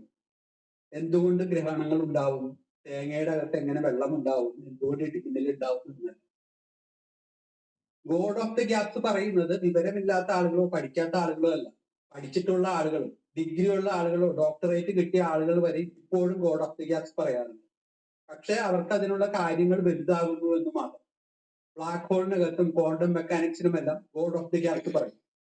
കഴിഞ്ഞ ദിവസം തന്നെ 13 വയസ്സുള്ള ഒരു ബാലൻ ഫിസിക്സിന് സ്കോളർഷിപ്പ് എല്ലാം കിട്ടിയെന്ന് മാധ്യമങ്ങൾ പറയുന്ന ആ ബാലൻ പറയുന്നുണ്ട്, ദൈവമാണ് നമ്മുടെ പ്രപഞ്ചം ഉണ്ടാക്കിയത് എന്ന്. നമ്മക്ക് ഒരു പടച്ചോനില്ലെങ്കിൽ എന്തെങ്കിലും നമ്മൾ സ്റ്റാർട്ട് ചെയ്യണ്ടേ? ഈ ബിഗ് ബാങ് എന്ന് പറഞ്ഞാലാണ് യൂണിവേഴ്സിന്റെ സ്റ്റാർട്ടിംഗ് എന്ന് പറഞ്ഞാൽ. ഈ ബിഗ് ബാങ് ആരാ തുടങ്ങിയത്? ഫസ്റ്റ് എന്തായാലും തുടങ്ങിയ ഒരാൾ വേണം, എന്തായാലും ഒരു ക്രിയേറ്റർ വേണം, എത്ര പോയാലും. നമ്മക്ക് ഒരു ഈ ക്രിയേറ്റർ എങ്ങനെ ഉണ്ടായി മോനെ? ഈ ക്രിയേറ്റർ ഉണ്ടാക്കാൻ ഒരു ക്രിയേറ്റർ പടച്ചോനില്ലെങ്കിൽ ഗോഡ് ഓഫ് ദി ഗ്യാപ്സ് എന്ന് പറയുന്നത് വിവരമില്ലാത്ത കാര്യത്തിന് ഉത്തരം കണ്ടെത്തുക എന്നതാണ്. ഇരുട്ടുകൊണ്ട് ഓട്ട അടയ്ക്കുന്നത് പോലെ ഉത്തരമില്ലാത്ത ചോദ്യങ്ങൾക്ക് ദൈവത്തെ ആ സ്ഥാനത്ത് പ്രതിഷ്ഠിക്കുക മാത്രമാണ് ചെയ്യുന്നത്. എന്നാൽ ശാസ്ത്രത്തിന്റെ രീതി അതല്ല. ഉത്തരമില്ല എങ്കിൽ ഉത്തരമില്ല എന്നാണ് നമ്മൾ പറയുന്നത്. അതൊരിക്കൽ കണ്ടെത്തണം, അന്വേഷിക്കണം. ബിഗ് ബാങ് എങ്ങനെ ഉണ്ടായി, ബിഗ് ബാങ്ങിന് മുന്നേ പ്രപഞ്ചം എങ്ങനെയായിരുന്നു എന്ന് ശാസ്ത്രത്തിന് അറിയില്ല. അത് അറിയില്ല എന്ന് തന്നെയാണ് പറയുന്നത്. അതല്ലാതെ ദൈവം സൃഷ്ടിച്ചു എന്നല്ല പറയുന്നത്. അങ്ങനെ പറയുന്നതിനാണ് ഇരുട്ടുകൊണ്ട് ഓട്ടയടിക്കുക. അല്ലെങ്കിൽ അറിയാത്ത കാര്യങ്ങൾക്ക് ദൈവത്തെ ഉത്തരമായിട്ട് പ്രതിഷ്ഠിക്കും. ഈ കുട്ടിക്ക് കിട്ടേണ്ടുന്ന അംഗീകാരങ്ങൾ പോലും ഈ ഇസ്ലാം മത വിശ്വാസികളാകുന്ന ആളുകൾ കൊണ്ടു നടന്ന് ഈ വിഡ്ഢിത്തങ്ങൾ പറഞ്ഞ് ആ കുട്ടിയുടെ എഫേർട്ടിനെ പോലും ഇവര് വേസ്റ്റ് ആക്കും. ശരി, ഇനിയും ഈ കുട്ടിയുടെ വ്യാജ പ്രബന്ധവും വ്യാജ ഗ്രാന്റും. കുറച്ച് ദിവസങ്ങളായി സോഷ്യൽ മീഡിയയിൽ കേരളത്തിൽ കോഴിക്കോട് സ്വദേശിയായ ഒരു അത്ഭുത ബാലനെ കുറിച്ചുള്ള ധാരാളം വീഡിയോകളും മറ്റ് വാർത്തകളും എല്ലാം നമ്മൾ കാണുന്നു. അതായത് കോഴിക്കോട് സ്വദേശിയായ ഹേബൽ അൻവർ എന്ന 13 വയസ്സുകാരൻ, 9ാം ക്ലാസ് വിദ്യാർത്ഥിയായിട്ടുള്ള 13 വയസ്സുകാരനെ കുറിച്ചാണ്. അതായത് ഈ ഹേബൽ അൻവർ 4ാം ക്ലാസ് വരെ മാത്രമേ സ്കൂളിൽ പോയി പഠിച്ചിട്ടുള്ളൂ. 4ാം ക്ലാസ്സോടുകൂടി പഠനം മതിയാക്കുന്നു. പിന്നീട് വീട്ടിലിരുന്ന് പഠിക്കുന്നു. ഇപ്പോൾ 9ാം ക്ലാസ്സിലാകും. ഈ 9ാം ക്ലാസ്സുകാരന് അമേരിക്കയിലെ ജോർജ് മേഴ്സൺ യൂണിവേഴ്സിറ്റി ഗ്രാവിറ്റേഷൻ ഫിസിക്സിൽ എഴുതിയ ഒരു ലേഖനത്തിന് 10 ലക്ഷം രൂപയുടെ ഒരു ഗ്രാന്റ് നൽകി എന്ന വാർത്തയാണ് പുറത്തു വന്നത്. ആദ്യം മീഡിയ വൺ ചാനലാണ് ഈ ബാലനെ അഭിമുഖം ചെയ്ത് ഈ ഒരു വാർത്ത പുറത്തുവിട്ടത്. ഗ്രാവിറ്റേഷൻ ഫിസിക്സിൽ തനിക്ക് 10 ലക്ഷം രൂപയുടെ ഗ്രാന്റ് ലഭിച്ചുവെന്നും അത് അമേരിക്കയിലെ മേഴ്സൺ യൂണിവേഴ്സിറ്റി ആണ് ഇത് നൽകിയത് എന്നുമൊക്കെയുള്ള ധാരാളം അവകാശവാദങ്ങൾ ആ അഭിമുഖത്തിൽ ഈ ബാലൻ പറയുന്നുണ്ട്. ഇത് പിന്നീട് വലിയ രീതിയിൽ ചർച്ച ചെയ്യപ്പെട്ടു. ഇതിന്റെ മീഡിയ വൺ ഇയാളെ കുറിച്ചുള്ള വാർത്തകൾ പുറത്തുവിട്ടതോടുകൂടി ധാരാളം സ്കൂളുകളിൽ നിന്ന് ഈ അൻവറിനെ കുറിച്ച്, ഹേബൽ അൻവറിനെ കുറിച്ച് എൻക്വയറികൾ വരുന്നു. പല പരിപാടികളിലും ഗസ്റ്റായി ഈ ഹേബൽ അൻവർ പങ്കെടുക്കുന്നുണ്ട്. 13-കാരനായ ഒരു കുട്ടി സയൻസുമായി ബന്ധപ്പെട്ട, ഫിസിക്സുമായി ബന്ധപ്പെട്ട അത്ഭുതകരമായ കാര്യങ്ങൾ പറയുന്നത് കേട്ട് സദസ്സ് മുഴുവൻ അമ്പരന്ന് ഇരുന്ന ഒരു സാഹചര്യം ഉണ്ടായി. ധാരാളം കുട്ടികളെ പിന്നീട് ഈ ഹേബൽ അൻവർ കാണുന്നു. അതോടൊപ്പം തന്നെ വലിയ പ്രശസ്തിയിലേക്ക് പോകുന്നു. സമൂഹ മാധ്യമങ്ങളും ധാരാളം ഓൺലൈൻ ചാനലുകളും എല്ലാം ഈ ഹേബൽ അൻവറിന്റെ അഭിമുഖങ്ങൾ പ്രസിദ്ധീകരിക്കുന്നു. അതോടുകൂടി പയ്യൻ വലിയ സ്റ്റാർ ആയി മാറുന്നു. പക്ഷേ ഈ സമയത്ത് സമൂഹ മാധ്യമങ്ങളിൽ അടക്കം ഹേബൽ അൻവറിനെ കുറിച്ചുള്ള ചർച്ചകൾ സജീവമാകുമ്പോൾ ഈ പറയുന്ന ഫിസിക്സിൽ അല്ലെങ്കിൽ ഈ ഗ്രാവിറ്റേഷൻ ഫിസിക്സിലൊക്കെ ഗ്രാഹ്യമുള്ള ധാരാളം ആളുകൾ നമ്മുടെ സമൂഹത്തിൽ ഉണ്ടാകുമല്ലോ. അവർ ഈ ബാലന്റെ വാക്കുകൾ ശ്രദ്ധിക്കുന്നു, അവന്റെ പ്രഭാഷണങ്ങൾ ശ്രദ്ധിക്കുന്നുണ്ട്. ഇതിലെല്ലാം ഒരു സംശയം ഉടലെടുക്കുന്നു. ഇതിൽ ശാസ്ത്രീയമായ അടിത്തറയില്ലാതെ എന്തൊക്കെയോ ഉപരിപ്ലവമായ ചില കാര്യങ്ങൾ ഈ ബാലൻ പറഞ്ഞു പോകുന്നു എന്നൊരു തോന്നൽ അവരുടെ ഇടയിൽ ഉണ്ടാകുന്നു. അത് പതുക്കെ പതുക്കെ ഹേബൽ അൻവറിനെതിരായ ചോദ്യങ്ങളായി ഉയരുന്നുണ്ട്. പിന്നീട് പലരും ഇക്കാര്യത്തിൽ പുറകെ നടന്ന് അന്വേഷണം നടത്തുകയും ഈ പറയുന്ന സർവകലാശാലയോ ഇങ്ങനെ ഒരു ഗ്രാൻഡോ ഈ കുട്ടിക്ക് കിട്ടിയിട്ടില്ല എന്ന ഒരു നിലയിലേക്ക് വരുന്നു എന്ന് മാത്രമല്ല, ഈ ഹേബൽ അൻവർ എന്ന വിദ്യാർത്ഥി പറയുന്ന കാര്യങ്ങളിൽ പലതിലും ശാസ്ത്രീയ അടിത്തറ ഇല്ല എന്ന് ഇതിനെക്കുറിച്ച് ഈ രംഗത്ത്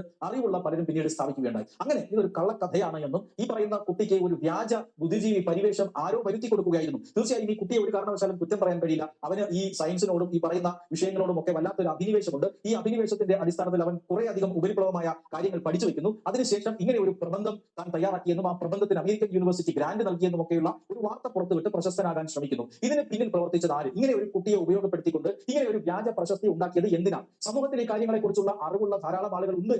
അവരുടെ മുന്നിൽ ഇതൊന്നും വിലപ്പോവില്ലെന്നും ഇത് കള്ളമാണ് എങ്കിൽ പിടിച്ചു നിൽക്കാൻ പ്രയാസമാണ് എന്ന് മനസ്സിലാക്കാത്ത ആരോ ആണോ ഇങ്ങനെ ഒരു വ്യാജ ഖ്യാതി ഉണ്ടാക്കാൻ ശ്രമിച്ചത് എന്നതാണ് വളരെ പ്രധാനപ്പെട്ട കാര്യം. ഈ കുട്ടി എന്തിനാണ് 4ാം ക്ലാസ്സിൽ ഈ പഠനം ഔദ്യോഗികമായ പഠനം നിർത്തിയത്? എന്തിനാണ് വീട്ടിലിരുന്ന് പഠിക്കുന്നത്? 9ാം ക്ലാസ്സിൽ ഇരുന്ന എത്തിയ കുട്ടിയെ കുറിച്ച് ഇത്രയധികം ഒരു വ്യാജ ഖ്യാതി ഉണ്ടാക്കാനുള്ള കാരണം എന്താണ്? ഇതിന് പിന്നിൽ ചില മുജാഹിദ് സംഘടനകൾ ഉണ്ട് എന്ന് പ്രത്യക്ഷത്തിൽ തന്നെ വ്യക്തമാണ്. കാരണം ഇയാളെ ഏറ്റെടുക്കുന്നത് അല്ലെങ്കിൽ ഈ ബാലനെ കുറിച്ചുള്ള വാർത്തകൾ സമൂഹ മാധ്യമങ്ങളിലും മറ്റുമൊക്കെ പ്രചരിപ്പിക്കുന്നത് ഇവരാണ്. മാത്രമല്ല ഈ പറയുന്ന കുട്ടിയെ കൊണ്ട് അല്ലാഹുവിന്റെയും അതുപോലെ തന്നെ മുസ്ലിം മതത്തിലെ ചില പ്രമാണങ്ങളുടെയും ഒക്കെ ശാസ്ത്രീയത വിളിച്ചു പറയിപ്പിക്കുക എന്ന ഒരു ശ്രമം കൂടി നടന്നിട്ടുണ്ട്. മാത്രമല്ല ഇങ്ങനെ ഈ കുട്ടിയെ ഉപയോഗിച്ചുകൊണ്ട് മതപ്രചരണം നടത്താനും കൂടുതൽ കുട്ടികളെ ഇതിലേക്ക് ആകർഷിക്കാനും ഇങ്ങനെ വീട്ടിൽ നിന്ന് ഔപചാരികമായി പഠിച്ചാലും ബുദ്ധിജീവി ആകാമെന്നൊക്കെയുള്ള ഒരു തെറ്റായ ധാരണ പരത്താനും ഒക്കെ ചിലർ ശ്രമിച്ചു എന്ന് വ്യക്തമാണ്. നമുക്കറിയാം വടക്കൻ കേരളത്തിലെ ചില ജില്ലകളിൽ ഇപ്പോഴും വാക്സിനേഷനെതിരെ വലിയ പ്രചരണമാണ് നടക്കുന്നത്. നിരവധി കുട്ടികളാണ് ഈ ഗവൺമെന്റ് സൗജന്യമായി തന്നെ നൽകുന്ന വാക്സിനേഷൻ പദ്ധതിയിലൂടെ കടന്നു പോകാത്തത്. കുട്ടികളെ അവരുടെ അനുമതി ഇല്ലാതെ, തീർച്ചയായും അവർക്ക് അതിനെക്കുറിച്ച് അറിയില്ല, ഈ രക്ഷിതാക്കൾ തന്നെ വാക്സിനേഷൻ നൽകുന്നില്ല എന്ന ഒരു തീരുമാനമെടുക്കും. ഈ രക്ഷിതാക്കളെ വാക്സിനേഷനെതിരെയുള്ള ബോധവൽക്കരണം നടത്താൻ ചില സംഘടനകളും ആളുകളും അവിടെ ബോധപൂർവ്വം പ്രവർത്തിക്കുന്നുണ്ട്. ഇതിന്റെ ഭാഗമായി ആയിരക്കണക്കിന് കുട്ടികളാണ് മലപ്പുറം ഉൾപ്പെടെയുള്ള മറ്റ് വടക്കൻ കേരളത്തിലെ ജില്ലകളിൽ വാക്സിനേഷൻ പദ്ധതികളിലൂടെ പോകാത്ത കുട്ടികൾ. ഈ കുട്ടികളിൽ പലർക്കും പിന്നീട് ഇന്ത്യയിൽ നിന്ന് തുടച്ചു നീക്കപ്പെട്ട പല അസുഖങ്ങളും വന്നിട്ടുണ്ട്. ഈ അടുത്ത കാലത്ത് കേരളത്തിൽ അങ്ങനെ ചില കേസുകൾ റിപ്പോർട്ട് ചെയ്തിട്ടുണ്ട് എന്നതും നമ്മൾ വാർത്താ മാധ്യമങ്ങളിലൂടെ കണ്ടതാണ്. കാരണം ഇത്തരം റാഡിക്കലൈസേഷനുകളിലൂടെ ആയിരക്കണക്കിന് കുട്ടികളെ വാക്സിനേഷൻ പദ്ധതിക്ക് പുറത്തു നിർത്താൻ ചില സംഘടനകൾക്കും നിക്ഷിപ്ത താല്പര്യക്കാർക്കും കഴിഞ്ഞിരുന്നു. ഇപ്പോൾ ഇത് ഔപചാരിക വിദ്യാഭ്യാസത്തിൽ നിന്നും കുട്ടികളെ പുറത്തു നിർത്താനുള്ള ശ്രമം നടക്കുന്നുണ്ടോ എന്നൊരു സംശയമുണ്ട്. മാത്രമല്ല നമ്മളിപ്പോൾ കുട്ടികൾ സ്കൂളിൽ പഠിക്കേണ്ട, മദ്രസയിൽ പഠിച്ചാ മതി എന്ന ഒരു ആശയവും കൂടി ഇതിന് പിന്നിലുണ്ട്. അതാണ് ഈ തട്ടത്തിന് വേണ്ടിയൊക്കെ ഇക്കണ്ട ബഹളങ്ങളൊക്കെ ഉണ്ടാക്കുന്നത്. അങ്ങനെ വരുമ്പോൾ ക്രിസ്ത്യൻ ഹിന്ദു മാനേജ്മെന്റ് സ്കൂളുകളിൽ ഒന്നും ഈ മുസ്ലിം കുട്ടികൾക്ക് അഡ്മിഷൻ ലഭിക്കാതെ വരും. കുട്ടികൾ പഠിക്കേണ്ടത് ചന്ദ്രനെ വെട്ടിക്കീറി 2 തുണ്ടമാക്കി സൂര്യനെ വെട്ടാൻ പോയപ്പോൾ കരിഞ്ഞു പോയ ഒരു പ്രവാചകനെ കുറിച്ച്, എന്നിട്ട് ആ വെട്ടിക്കീറിയ ചന്ദ്രനെ പിന്നീട് ഒട്ടിക്കാൻ ഫെവിക്വിക്ക് അന്വേഷിച്ചിട്ട് ഭൂമിയിലേക്ക് വരുന്ന ഒരു പ്രവാചകനെ കുറിച്ചിട്ടാണ് ഇവരിപ്പോഴും പഠിച്ചുകൊണ്ടിരിക്കുന്നത്. പിന്നീട് ജിബ്രീലും നബിയും ഒക്കെ കൂടി ചേർന്ന് ഇൻസുലേഷൻ ടാപ്പ് കൊണ്ടാണോ എന്തായിരുന്നാലും അതിനെ വീണ്ടും ഒട്ടിച്ചു വെച്ചു. അതുപോലെ തന്നെ ചിറകുള്ള കഴുതയും കുതിരയും അല്ലാത്ത സുന്ദരിയായിട്ടൊരു പെണ്ണിന്റെ പുറത്ത് കയറിപ്പോയി ആകാശവും 7 ആകാശവും താണ്ടി സ്വർഗവും നരകവും ഒക്കെ കടന്ന് സൂര്യനെയും നക്ഷത്രങ്ങളെയും ഒക്കെ മറികടന്ന് സ്വർഗത്തിലെത്തി ഒരു രാത്രി കൊണ്ട് തന്നെ തിരിച്ചു വന്ന്, ഇത്തരം ചരിത്ര സത്യങ്ങളാണ് മദ്രസകളിൽ നിന്നും ലഭിക്കുന്നത്. ഇത് പഠിച്ചാൽ ഈ കുട്ടിക്ക് ഗ്രാവിറ്റേഷൻ മാത്രമല്ല അതിന്റെ അപ്പുറത്തേക്കുള്ള പഠന മികവ് ലഭിക്കുമെന്നാണ് ഇവർ പറഞ്ഞു വെക്കുന്നത്. മനുഷ്യനെ നുണ പറയാനും നുണ പറഞ്ഞ് പ്രതിഫലിപ്പിക്കാനും അത് മറ്റുള്ളവരെ വിശ്വസിപ്പിക്കാനും കഴിവുള്ളത് കൊണ്ടാണല്ലോ ഈ മതമൊക്കെ ഇപ്പോഴും ഇങ്ങനെ നിലനിൽക്കുന്നത്. അപ്പൊ ഇപ്പോൾ കുട്ടികളെ കൊണ്ടാണ് ഇവര് കളിക്കുന്നത്. 9 വയസ്സുള്ള കുട്ടിക്കാലനെ മുൻനിർത്തി അവിലും മലരും മുദ്രാവാക്യം മുഴക്കിയതും ഒരു കുട്ടിയെ തട്ടമെടുത്തിട്ട് ഇടിയിച്ചിട്ട് എന്റെ തട്ടം കാണുമ്പോൾ നിങ്ങൾക്ക് പേടി തോന്നുന്നുണ്ടോ എന്ന് അലറി വിളിപ്പിച്ചതും ഇപ്പോഴിതാ അടുത്ത കുട്ടിയെ കൊണ്ടുവന്നതും എല്ലാം കൂടി നിങ്ങളൊന്ന് കൂട്ടി വായിച്ചാ മതി. ഈ ദില്ലി സ്ഫോടനത്തിലും മറ്റുമൊക്കെ കണ്ടതാണ് ഈ തീവ്രവാദികൾ റാഡിക്കലൈസ് ചെയ്തിരിക്കുന്നത് ഡോക്ടർമാരെയാണ്. അതായത് വിദ്യാഭ്യാസം ഇല്ലാത്തവരെയോ സമൂഹത്തിൽ വളരെ പാവപ്പെട്ട അല്ലെങ്കിൽ സമൂഹത്തിൽ ഏറ്റവും അടിസ്ഥാന വർഗത്തെയോ ഒന്നുമല്ല ഈ തീവ്രവാദത്തിലേക്ക് അവർ ആകർഷിച്ചിരിക്കുന്നത് ഡോക്ടർമാരെയാണ്. ഉന്നത വിദ്യാഭ്യാസം നേടിയവരെയാണ്, പ്രൊഫഷണലുകളെയാണ് അവർ ആകർഷിച്ചിരിക്കുന്നത്. ഇവരെ ഉപയോഗിച്ചുകൊണ്ടാണ് രാസവളത്തിൽ നിന്നും ഉഗ്ര സ്ഫോടനമുള്ള സ്ഫോടക വസ്തുക്കൾ നിർമ്മിച്ചെടുക്കാൻ സാധിക്കുമെന്ന് അവർ കണ്ടുപിടിക്കുന്നതും അത് വളരെ വിജയകരമായി നടപ്പിലാക്കുന്നത്. രാജ്യം മുഴുവൻ കത്തിക്കാനുള്ള അത്രയും ക്വാണ്ടിറ്റിയുള്ള സ്ഫോടക വസ്തുക്കൾ ഈ NIA യും അതുപോലെ തന്നെ രഹസ്യാന്വേഷണ ഏജൻസികളും നടത്തിയ അന്വേഷണത്തിൽ ഈ സംഘം പിടിയിലാകുമ്പോൾ അന്വേഷണ സംഘത്തിന് കിട്ടിയിരുന്നു. അതിൽ മിച്ച ഇത് കണ്ടെത്തിയിട്ടില്ലായിരുന്നെങ്കിൽ ഈ രാജ്യത്തിന്റെ അവസ്ഥ എന്താകുമായിരുന്നു എന്നൊന്ന് ചിന്തിച്ചു നോക്കിക്കേ. ചിൽ വിസാർഡ്, ഞാനൊരു വിഷയത്തെ കുറിച്ച് സംസാരിച്ചുകൊണ്ടിരിക്കുന്നതിനിടയിൽ ആ വിഷയവുമായി യാതൊരു ബന്ധവുമില്ലാത്ത ചോദ്യം നിങ്ങൾ വന്ന് ചോദിക്കുമ്പോൾ എൻ്റെ ലൈവിൽ ഞാൻ ഉദ്ദേശിച്ചിരിക്കുന്ന വിഷയത്തെ സംബന്ധിച്ച് മാറ്റിവെച്ചിട്ട് നിങ്ങളുടെ ചോദ്യത്തിന് ഞാൻ ഉത്തരം നൽകണം എന്നാണ് താങ്കൾ ഉദ്ദേശിക്കുന്നതെങ്കിൽ ഐ എം സോറി. താങ്കൾക്ക് ഹോമോസെക്ഷുവാലിറ്റിയെ കുറിച്ചിട്ട് എവിടെയെല്ലാം ചോദിക്കാം, എന്തെല്ലാം അറിയാം. ഞാൻ ഒരു വിഷയത്തെക്കുറിച്ച് സംസാരിക്കാനാണ് വന്നിരിക്കുന്നത്. ഞാൻ സംസാരിക്കുന്ന വിഷയത്തിൽ നിന്നും എന്നെ വ്യതിചലിപ്പിച്ച് മറ്റൊരു രൂപത്തിലേക്ക് കൊണ്ടുപോകുന്നതിന് വേണ്ടിയാണ് ഇതുപോലെയുള്ള ചോദ്യങ്ങളുമായിട്ട് നിങ്ങൾ വരുന്നത്. അതുപോലെയുള്ള ചോദ്യങ്ങൾ, അതിന് ഉത്തരം നൽകുന്ന നൈപുണ്യം നേടിയ ആളുകൾ ഒരുപാട് പേര് ലൈവ് ചെയ്യുന്നുണ്ട്. അതുകൊണ്ട് ആ ലൈവിലേക്ക് പോകുക. ഓക്കെ. ഓ, തലമുടി കാണുന്നല്ലേ, തട്ട മാറുന്നുണ്ട്. കോട്ടന്റെ ഷാളാണ്, എന്നിട്ടും എന്താണെന്ന് അറിയില്ല. അതുകൊണ്ട് ഇപ്പൊ ഹോമോസെക്ഷുവാലിറ്റിയെ കുറിച്ചിട്ടാണ് ആള് ചോദിച്ചോട്ട് വന്നത്. ലൈവിന്റെ ലാസ്റ്റ് ഞാൻ കുറച്ച് സമയം ഇരിക്കാറുണ്ട്. ആ സമയം നിങ്ങൾക്ക് അങ്ങനെ ഒരു ചോദ്യം ഉണ്ടെങ്കിൽ ചോദിക്കാം. അതല്ലാതെ ഞാനൊരു വിഷയത്തെ കുറിച്ചിട്ടല്ലേ സംസാരിച്ചുകൊണ്ടിരിക്കുന്നത്. ഈ വിഷയത്തെ കുറിച്ചിട്ട് തന്നെ പറഞ്ഞാൽ തീരാത്തത്ര വിഷയങ്ങളുമുണ്ട് നമുക്ക്. അപ്പോൾ സംസാരിച്ചുകൊണ്ടിരിക്കുമ്പോഴേക്ക് നമ്മളെ ഡൈവേർട്ട് ചെയ്ത് വേറെ കൊണ്ടുപോകുമ്പോൾ നമുക്ക് സംസാരിക്കാൻ പറ്റാതായി പോകും. ഇന്നലെ രാത്രി 1 മണിക്ക് ഒരു മലപ്പുറത്തുള്ള ഒരു മുസ്ലിം പെൺകുട്ടിക്ക് ഒരു അനുഭവം ഉണ്ടായി എന്നവർ പറയുന്നുണ്ട്.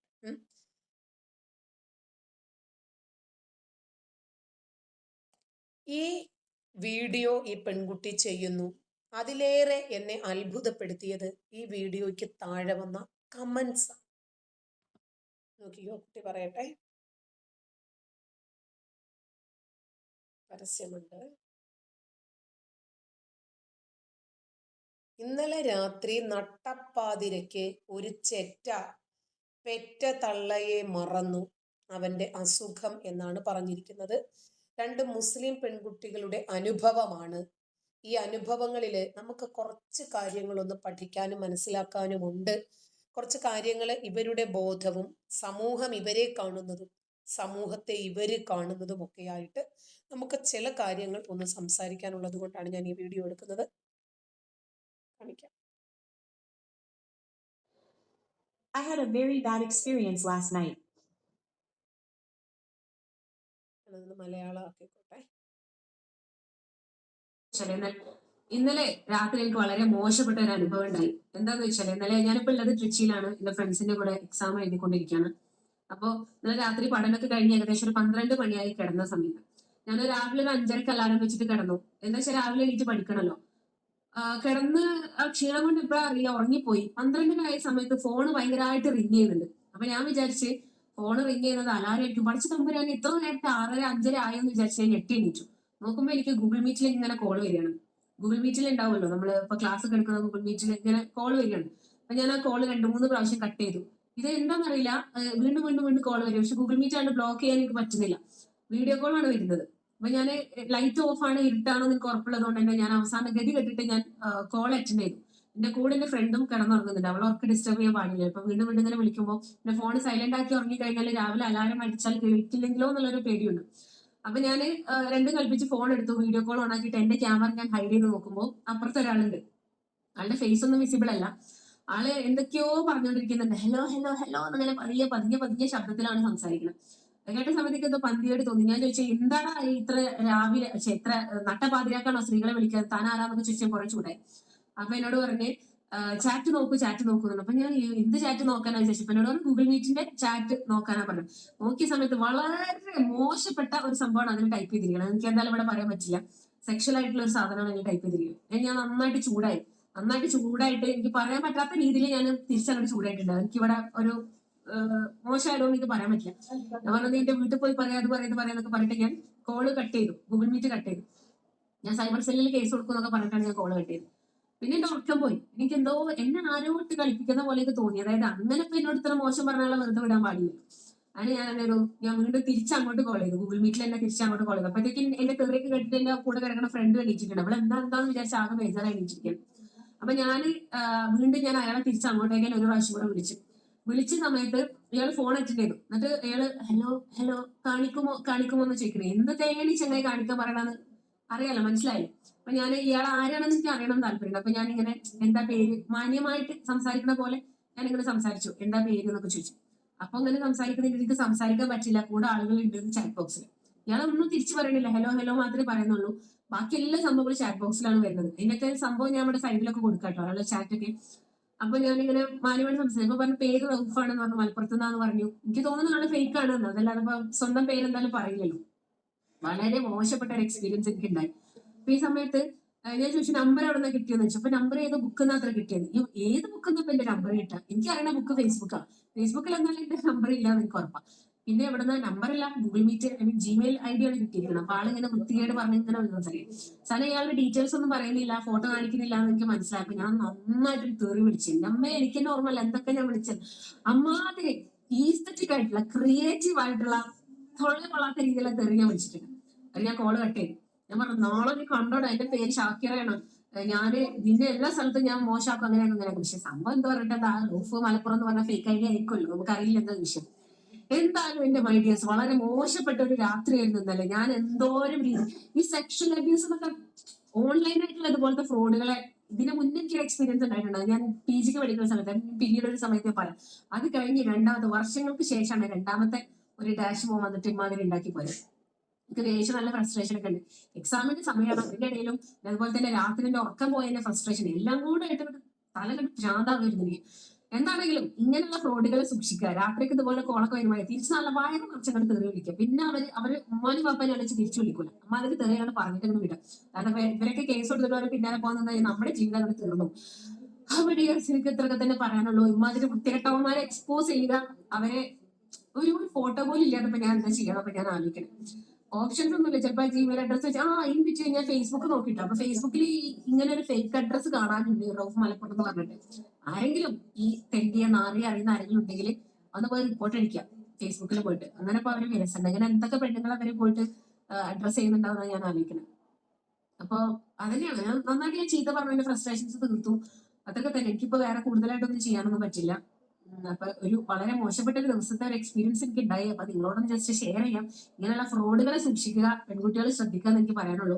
വീഡിയോ കോളോ ഓഡിയോ കോളാന്ന് വിചാരിച്ച് രാത്രി കണ്ട് പോയിട്ട് കോൾ എടുക്കാൻ നിൽക്കരുത്. ശ്രദ്ധിക്കണം. നമ്മൾ എന്തെങ്കിലും ബോഡി പാർട്സ് റിവീൽ ആവുന്ന രീതിയിൽ വന്നു കഴിഞ്ഞാൽ വളരെ മോശമാണ്. So be careful. അത്രയ്ക്ക് ഉള്ളൂ ഗായ്സ്. ഇപ്പൊ ഞങ്ങൾ എക്സാമിന് പോട്ടെ. ഷെയർ ഇപ്പൊ പറയാം. ഈ വീഡിയോയുമായിട്ട് ഈ പെൺകുട്ടി വന്നല്ലോ, ഇതിനകത്ത് മോശമായിട്ടൊന്നും നമുക്ക് ആർക്കും തോന്നിയിട്ടില്ല. കാരണം ആർക്കും നാളെ ഉണ്ടാകാവുന്ന ഒരു അനുഭവം, ആ പെൺകുട്ടിയുടെ അനുഭവമാണ് അവരുടെ ചാനലിലൂടെ പുറത്ത് പറഞ്ഞിട്ടുള്ളത്. അവരുടെ ചാനൽ തന്നെയാണ് ഷാക്കിറ അബ്ദുൽ ഖാദർ. അപ്പോ ഇതിന്റെ കമന്റ് സെക്ഷനാണ് ഏറെ രസകരമായത്. നോക്കിക്കോ, കുറച്ച് മാത്രം ഞാനൊന്ന് കാണിച്ചു തരാം. പടച്ചോൻ തന്ന ഗ്ലാമർ തന്നെ ധാരാളമില്ലേ സഹോദരി? പിന്നെ അതിൻ്റെ മുകളിൽ ചുവപ്പിക്കാനും കറുപ്പിക്കാനും ഒക്കെ നിന്നാൽ പടച്ചോനും വെറുതെ വിടില്ല. പിന്നെ ഇതുപോലത്തെ അനുഭവങ്ങളും ഉണ്ടാകും. അങ്ങനെയൊക്കെ ഉണ്ടാകും. ചുണ്ടൊക്കെ ചുവപ്പിച്ചല്ലേ നടക്കുന്നത്. ലിപ്സ്റ്റിക്ക് കുറച്ചാൽ അങ്ങനത്തെ വിളി വരില്ല. വലിയ ദീനിന്റെ ആളൊക്കെയായി പോസ്റ്റുകൾ ഇട്ട് നടന്നിട്ട് ഇത്രയ്ക്ക് അധപ്പതിക്കരുതായിരുന്നു. പെട്ടെന്നൊരാൾ വന്ന് നിന്നോട് ഇങ്ങനെ സംസാരിക്കണമെങ്കിൽ നീ അതിന് അർഹതപ്പെട്ടതായതുകൊണ്ടാവാം. വേണ്ട കുട്ടി, ഒരിക്കലും കാണിക്കരുത്, അത് ഹറാമാണ്. എന്ത് കാണിക്കുമോ എന്നാണ് പറഞ്ഞത്, അതൊന്ന് പറയുമോ? എല്ലാം മാനസിക രോഗികളാണ്, മതരോഗികൾ രണ്ടും ഒന്നാ. നമ്മളോട് എന്തിനാ ഈ ലൈവ് സ്റ്റോറി പറയുന്നേ? ഇപ്പോൾ ആൺകുട്ടികൾ പെൺകുട്ടികളെ പേടിക്കേണ്ട വലിയ ഫ്രണ്ടായി നടക്കും. നാളെ ഒരു സൗന്ദര്യപ്പിണക്കം വരുമ്പോൾ പീഡിപ്പിച്ചു എന്ന് പറഞ്ഞ് കേസ് കൊടുക്കും. ഇവൻ അങ്ങനെ ഒരു അനുഭവം ഉണ്ടായിരിക്കും.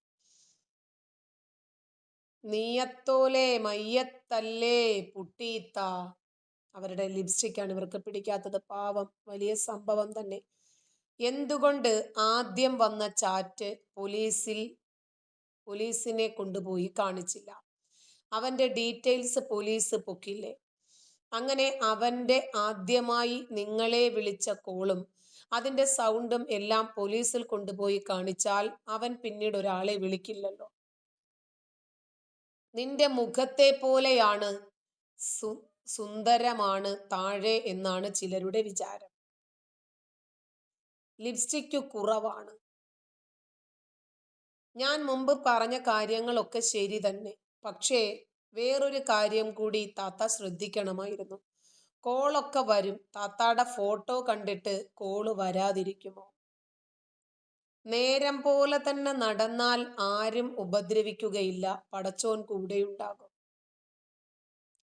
ഈ കോലത്തിൽ മുഖം കാണിച്ച് പിന്നീട് എന്നെ ഉപദ്രവിക്കുന്നേ എന്ന നിലവിളി. ഹായ്, നല്ല ബുദ്ധിസ്റ്റുകൾ വലിയ കോഴ്സുകൾ പഠിച്ചാൽ മതി. ഒരാളുടെ സംസാരം കേട്ടാൽ അറിയാം അയാൾ എങ്ങനെയുള്ള ആളാണ് എന്ന്, പ്രത്യേകിച്ചൊരു സ്ത്രീ. നിനക്കിത് ഇവിടെ അവതരിപ്പിക്കാതെ സൈബർ സെല്ലിൽ ഒരു പരാതി കൊടുത്ത് പരിഹാരം കാണുകയാണ് വേണ്ടത്. ഇപ്പോൾ അവനേക്കാളും വൃത്തികേടാണ് നീ ചെയ്തത്. വെളുത്തുള്ളി ഈശ്വരൻ എത്ര കവറ് പൊതിഞ്ഞു സൂക്ഷിക്കുന്നു. ലിംഗം കവചം മുറിച്ച് നീക്കി മൃദുലത നഷ്ടപ്പെട്ട തഴമ്പ് പിടിച്ച രതിസുഖം കുറയും ജീവിതം കട്ടപ്പുക. ബാക്കിയൊന്നും ഞാൻ ഇനിയും പറയേണ്ട കാര്യമില്ലല്ലോ. അപ്പോൾ ഈ മനോരോഗികള്, മതരോഗികള് ഇപ്പോഴും ആരെയാണ് സപ്പോർട്ട് ചെയ്യുന്നത്? അവനെ. റൌഫ് മലപ്പുറം കാരണം ഈ പെൺകുട്ടി പ്രതികരിച്ചു പോയില്ലേ? പെൺകുട്ടി ഇത് മറ്റുള്ളവരുമായി ഷെയർ ചെയ്തു പോയില്ലേ? അതുകൊണ്ട് അവള് കിട്ടിയതും വെച്ചിട്ട് മിണ്ടാതിരുന്നിരുന്നെങ്കിൽ പ്രോബ്ലം ഉണ്ടായിരുന്നില്ല. എവിടെയായിരുന്നാലും ഇവർ അവരുടെ വർഗത്തെ സംരക്ഷിക്കാൻ ശ്രമിക്കും. ഇവിടെയും അത് തന്നെയാണ് കണ്ടത്. പക്ഷെ ഇന്ന് ലോകമേറെ മാറിയതുകൊണ്ട് തന്നെ അവർക്ക് കൃത്യമായി എല്ലാ വിഷയങ്ങളെക്കുറിച്ചും അഭിപ്രായങ്ങളുണ്ട്. ഇനിയിപ്പോ ഈ പെൺകുട്ടിയെ ഇവരൊക്കെ വിമർശിക്കുന്നു. ഈ പെൺകുട്ടി എന്തേ ഇനി അടുത്ത വീഡിയോയുമായി വരില്ലേ? ഈ പെൺകുട്ടി പുട്ടിയൊക്കെ ഉപേക്ഷിച്ച് ലിപ്സ്റ്റിക് ഒക്കെ ഉപേക്ഷിച്ച് പോകുമെന്ന് ഇവർക്ക് തോന്നുന്നുണ്ടോ? ആ പെൺകുട്ടിക്ക് ഇഷ്ടമുള്ള വസ്ത്രം ധരിക്കാൻ സ്വാതന്ത്ര്യമുണ്ട്. ഹേ, അതാണ് ആ പെൺകുട്ടി ധരിച്ചത്. അത് അവര് ധരിച്ചോട്ടെ, നിങ്ങൾക്ക് എന്താ? അപ്പോ നമ്മുടെ ഒരു അനുഭവസ്ഥനായിട്ടുള്ള ഒരാള് പറയുന്നത്, ഒരു അറബി കല്യാണത്തെ കുറിച്ചിട്ടാണ് അദ്ദേഹം പറയുന്നത്. ഏതാണ്ട് എന്റെ പ്രായമുള്ളൊരു അറബി കല്യാണം കഴിച്ചിട്ടുള്ളതില് ഒരു ഭയങ്കര ദയനീയമായിട്ടുള്ള ഒരു സംഭവം എന്താന്ന് പറഞ്ഞിട്ടുണ്ടെങ്കിൽ, ഇതിലൊരു കുട്ടി, അറബിയിൽ ഉണ്ടായിരുന്ന ഒരു കുട്ടി, ഏതാണ്ട് എന്റെ പ്രായമുള്ളൊരു പയ്യനുണ്ട്. വളരെ മുമ്പെയാണ് അവന്റെ ഉമ്മനെ അറബി കല്യാണം കഴിച്ചത്. അപ്പൊ ഇവന് ഏതാണ്ട് ഒരു അറബി ലുക്കാ. ശരിക്കും അറബി ലുക്ക് എന്ന് പറഞ്ഞാൽ കറുത്തിട്ട് അവന്റെ മുടിയൊക്കെ വളരെ ചുരുണ്ടിട്ടുമാണ്. അപ്പൊ അവന് ഈ കല്ലായിൽ ഈ നമ്മളെ മരം വന്നിട്ടുണ്ടെങ്കിൽ മരത്തിന്റെ തൊലി പൊളിക്കാൻ നിൽക്കും. തൊലി പൊളിച്ചിട്ട് വിറ്റിട്ടുണ്ടെങ്കിൽ നല്ല പൈസ കിട്ടും. അപ്പൊ അവന് അറബി ഉപേക്ഷിച്ച് പോയതാണ് അവന്റെ ഉമ്മനെ. ഇവർക്ക് വാപ്പയെ അവന് ഇതുവരെ കണ്ടിട്ടില്ല. അപ്പൊ അവന് എന്റെ അടുത്ത് വന്നിട്ട് ഇങ്ങനെ പറയും, നിങ്ങൾക്കൊക്കെ ഇതൊക്കെ, എനിക്ക് അങ്ങനെ ഒരാളെ ഇല്ല.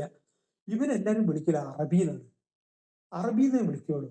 അതവന് ഭയങ്കര വിഷമാണ്. ഒരിക്കലും ഇപ്പോൾ ഒരാളും എന്റെ പേര് വിളിക്കില്ല, എനിക്ക് അറബി എന്നുള്ള പേര് മാത്രമേ ഉള്ളൂ. മുസ്കാൻ തന്നെ കുറച്ചൊരു പ്രായം ഉണ്ടായിരുന്നു എനിക്ക്. അപ്പൊ എനിക്ക് ഇവനോട് ഭയങ്കര സാധാവാണ്. ഞാനും ആ കാലത്ത് തോലൊക്കെ പൊളിക്കുക, കുറെ തോലൊക്കെ ഞാൻ ഇവന് കൊടുക്കും, കൊണ്ട് പോയിക്കോട്ടെ എന്ന് പറഞ്ഞിട്ട്. അപ്പൊ അങ്ങനെ ഒരു പ്രശ്നമുണ്ട്. കാരണം ഇവന്റെ അതൊരു ഭയങ്കര, ഇവന് ഒരു ഓട്ടോറിക്ഷ ഡ്രൈവറായി പിന്നീട്. അപ്പോഴും ഇവന്റെ പേര് അറബി എന്നുള്ളത് ഭയങ്കര സങ്കടം തോന്നും. കാരണം ആൾക്കാരുടെ ഒരു വല്ലാത്തൊരു രീതിയാണ്. അവന്റെ പേര് അവനെ ഒരിക്കലും വിളിക്കില്ല. അപ്പൊ അങ്ങനെയുള്ള ഒരു സംഭവം ഉണ്ട്. ഈ അറബി കല്യാണത്തിന് അങ്ങനെ ഒരു ദൂഷ്യ വശം ഉണ്ടായിരുന്നു. ഇപ്പോ പിന്നെ 2-3 ദിവസങ്ങളായി വൈറലായിരിക്കുന്ന ഒരു താരമുണ്ടല്ലോ, നമ്മുടെ മുരളി ജയൻ. എനിക്ക് വല്ലാത്ത വിഷമം തോന്നിയ ഒരു ഇന്റർവ്യൂവിന്റെ ഒരു ചെറിയ ഒരു ഭാഗം. ഒരു ഇന്റർവ്യൂ ചെയ്യുന്നത് ഒരു പെണ്ണാണ്. ആ പെൺകുട്ടി ഇയാളെ എത്ര തന്നെ അവഹേളിക്കാൻ ശ്രമിച്ചപ്പോഴും, മുരളി ജയൻ ഞാൻ ഇഷ്ടപ്പെടുന്ന ഒരു കഥാപാത്രമാണ് കേട്ടോ.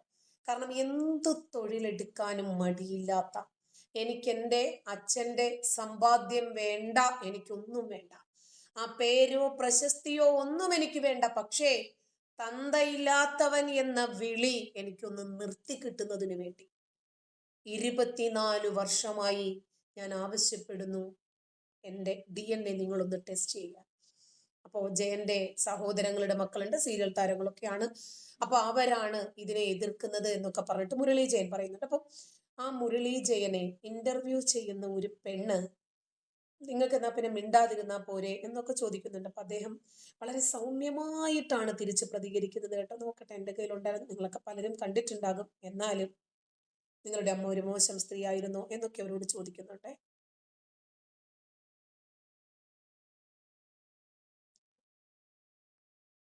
വേറൊരു ഭാഗമുണ്ട്. ഈ പെൺകുട്ടി തന്നെയാണ് ഇന്റർവ്യൂ ചെയ്യുന്ന ഭാഗം തന്നെയാണ് എൻ്റെ കയ്യിൽ. ഇതില് എവിടെയാണ് ചേട്ടന്റെ രൂപസാദൃശ്യം വരുന്നത്? എനിക്ക് കണ്ടിട്ട് തോന്നുന്നില്ല. എവിടെയാണ് ചേട്ടന്റെ രൂപസാദൃശ്യം?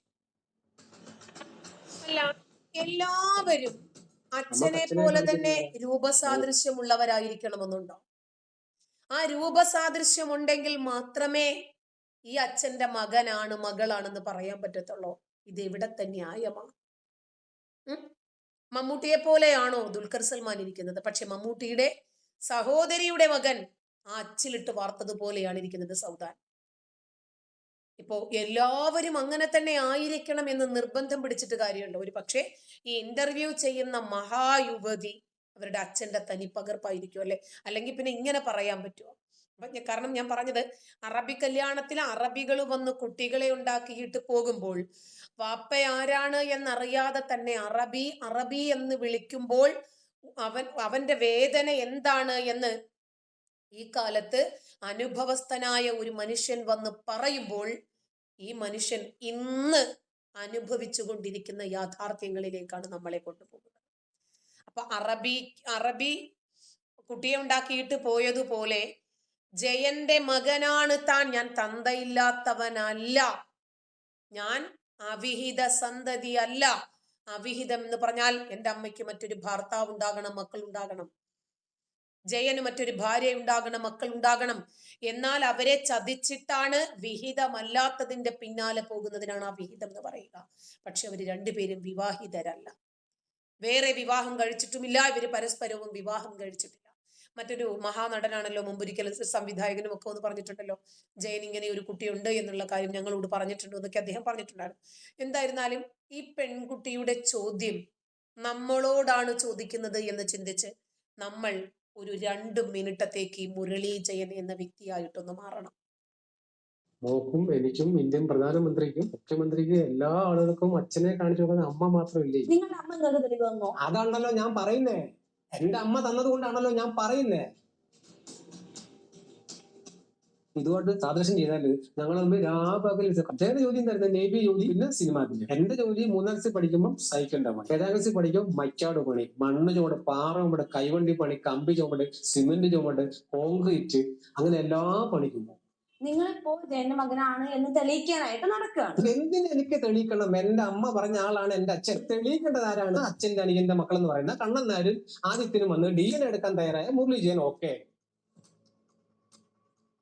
താങ്കളുടെ അമ്മ ഒരു മോശം സ്ത്രീയാണ്. അമ്മ മോശം സ്ത്രീ എന്ന് പറയുന്നത് വിവരമില്ലാത്ത ആളുകൾ എന്ന് ഞാൻ പറയും. എന്ത് ക്ഷമയോടെയാണ് മനുഷ്യൻ ഞാൻ പിഴച്ചുണ്ടാവനാണെന്നും ഇത് കുഞ്ഞിനെ പോലെ കേൾക്കുന്നത്. എന്റെ മൂത്തൊക്കെ ചോദിച്ചിട്ടുണ്ടാ പിഴച്ചുണ്ടാവനെ, അന്ത ഇല്ലാത്തവനെ, ഇതൊക്കെ നമ്മൾ ഉള്ളുകൊണ്ട് വേദനിച്ച് പിന്മാറാറുണ്ട്. ആ കളി നിന്ന് ആ കൂട്ടുകാരുടെ ഞാൻ പോകാറുണ്ട്. എന്റെ അമ്മ ജയൻ എന്ന് പറഞ്ഞ വ്യക്തിക്ക് കുടുംബം ഇല്ലാത്തതുകൊണ്ടും അമ്മയ്ക്ക് ഒരു കുടുംബം ഇല്ലാത്തത് കൊണ്ടും ഒരു അഭിഹിതം അവിടെ നടത്തില്ല. സ്വന്തം അമ്മയോട് ചോദിച്ച അനുമതി വാങ്ങിച്ച് അദ്ദേഹത്തിന്റെ ഇഷ്ടപ്രകാരമാണ് ഞാൻ ജനിക്കുന്നത്. അവിടെ അഭിഹിത സന്തതിയല്ല. 24 വർഷമായല്ലോ മക്കളെ ഞാൻ ജയന്റെ മകനാണെന്ന് പറഞ്ഞിട്ട്. ഇവൻ കള്ളനാണ്, ഇവനെ ജയിലിൽ അടയ്ക്കണം. ഈ 24 വർഷം പോരെ ഞാൻ കള്ളനെ തെളിയിക്കാൻ? മോള് തന്നെ ആലോചിക്കും. മോടെ കുടുംബത്തിൽ വന്ന് ഞാൻ 24 വർഷമായിട്ട് മോടെ അച്ഛന്റെ അല്ലെ വാപ്പയുടെ മോനാ ഞാനെന്ന് പറഞ്ഞാൽ മോക്ക് അറിയാമെങ്കിൽ മിണ്ടാതിരിക്കും, അറിഞ്ഞൂടെങ്കിൽ എന്ത് ചെയ്യും? പൊട്ടിത്തെറിക്കും. നിങ്ങൾക്കറിയാം നിങ്ങള് ജയന്റെ മകനാണ് എന്ന് നിങ്ങൾക്കറിയാമെങ്കിൽ അത് മനസ്സിൽ വെച്ച് അച്ഛനെ പ്രവർത്തിച്ചങ്ങ് ഇരുന്നാൽ മതിയായിരുന്നു.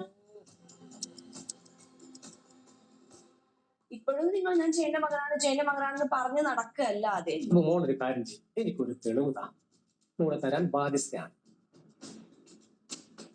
ഞാൻ ജയന്റെ മകനാണെന്ന് പറയുമ്പോ ഞാൻ ശക്തമായിട്ട് പറയുവാണ്, ഞാൻ ജയന്റെ മകനാണ്. എന്റെ അമ്മ പറഞ്ഞ ഓർമ്മയിലാണല്ലോ, ആ മെമ്മറിയിലല്ലോ, അല്ലെ ആ അധികാരത്തിലാണല്ലോ ഞാൻ പറയുന്നത്. മോള് പറയണോ ചേട്ടാ ക്ഷമിക്കണം ചേട്ടാ, ചേട്ടൻ ജയന്റെ മകനല്ല എന്ന് പറഞ്ഞാൽ ഞാൻ പറയും മോളെ ശരി. ഇങ്ങനെ ഒരുപാട് പേര് പറയുന്നുണ്ട് ജയന്റെ മകനല്ല എന്ന്. അവരോട് എനിക്ക് പറയാവുന്നുള്ളൂ, എന്റെ അമ്മ ചിലപ്പോ എന്നെ പറ്റിച്ചെങ്കിലോ.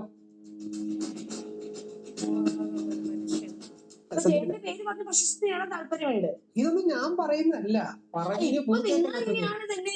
ഇപ്പം ഞങ്ങൾ കേൾക്കുന്നത് മുഴുവൻ നിങ്ങൾ ഓരോ സ്ഥലത്ത് പോയി എന്ന് പറയുന്ന കാര്യങ്ങളാണ്. സ്ഥലത്ത് പോയി പറയാറില്ല. എന്നെ ഇന്റർവ്യൂവിന് വിളിച്ചാൽ, ചാനലുകാരെ വിളിച്ചാൽ ഞാൻ ചെല്ലും. എന്തിനാ പോകുന്നപ്പോ? ഓ അതിപ്പോ ഞാൻ ഇതിപ്പോ തെളിയിച്ചില്ലേ പറ്റൂ. ഇതിപ്പോ എന്റെ ഉത്തരവാദിത്തമാണ്. ആ ആ പെണ്ണിന്റെ ആ ചോദ്യം നിങ്ങളൊന്ന് ശ്രദ്ധിച്ചു നോക്കിക്കത് നമ്മളോടാണെങ്കിലുള്ള അവസ്ഥ എന്താണെന്ന്. നിങ്ങൾ മുരളി ജയന്റെ മകനാണെന്ന് പറഞ്ഞു പോയത്. എന്നാ പിന്നെ നിങ്ങൾ പ്രാർത്ഥിച്ചിട്ട് ഒരു മൂലയ്ക്ക് മിണ്ടാതെ പോയിരുന്നാ പോരെന്ന്.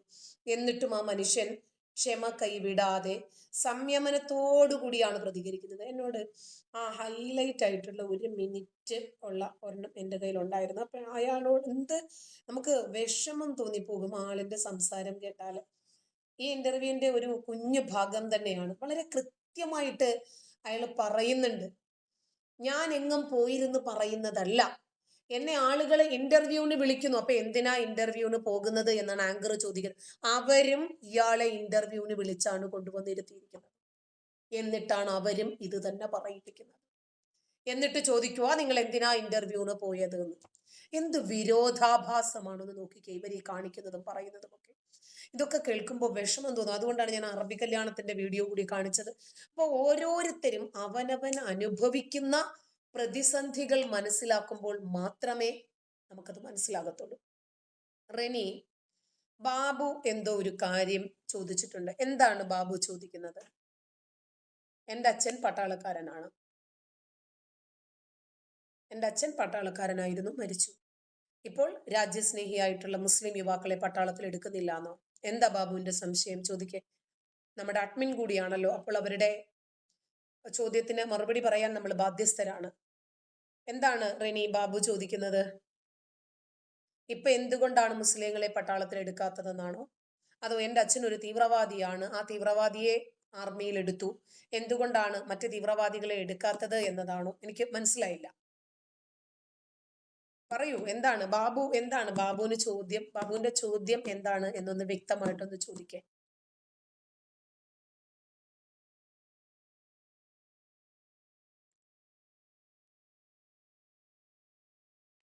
അന്നത്തെ രാജ്യസ്നേഹവും ഇന്നത്തെ രാജ്യസ്നേഹവും രണ്ടും രണ്ടാണ്.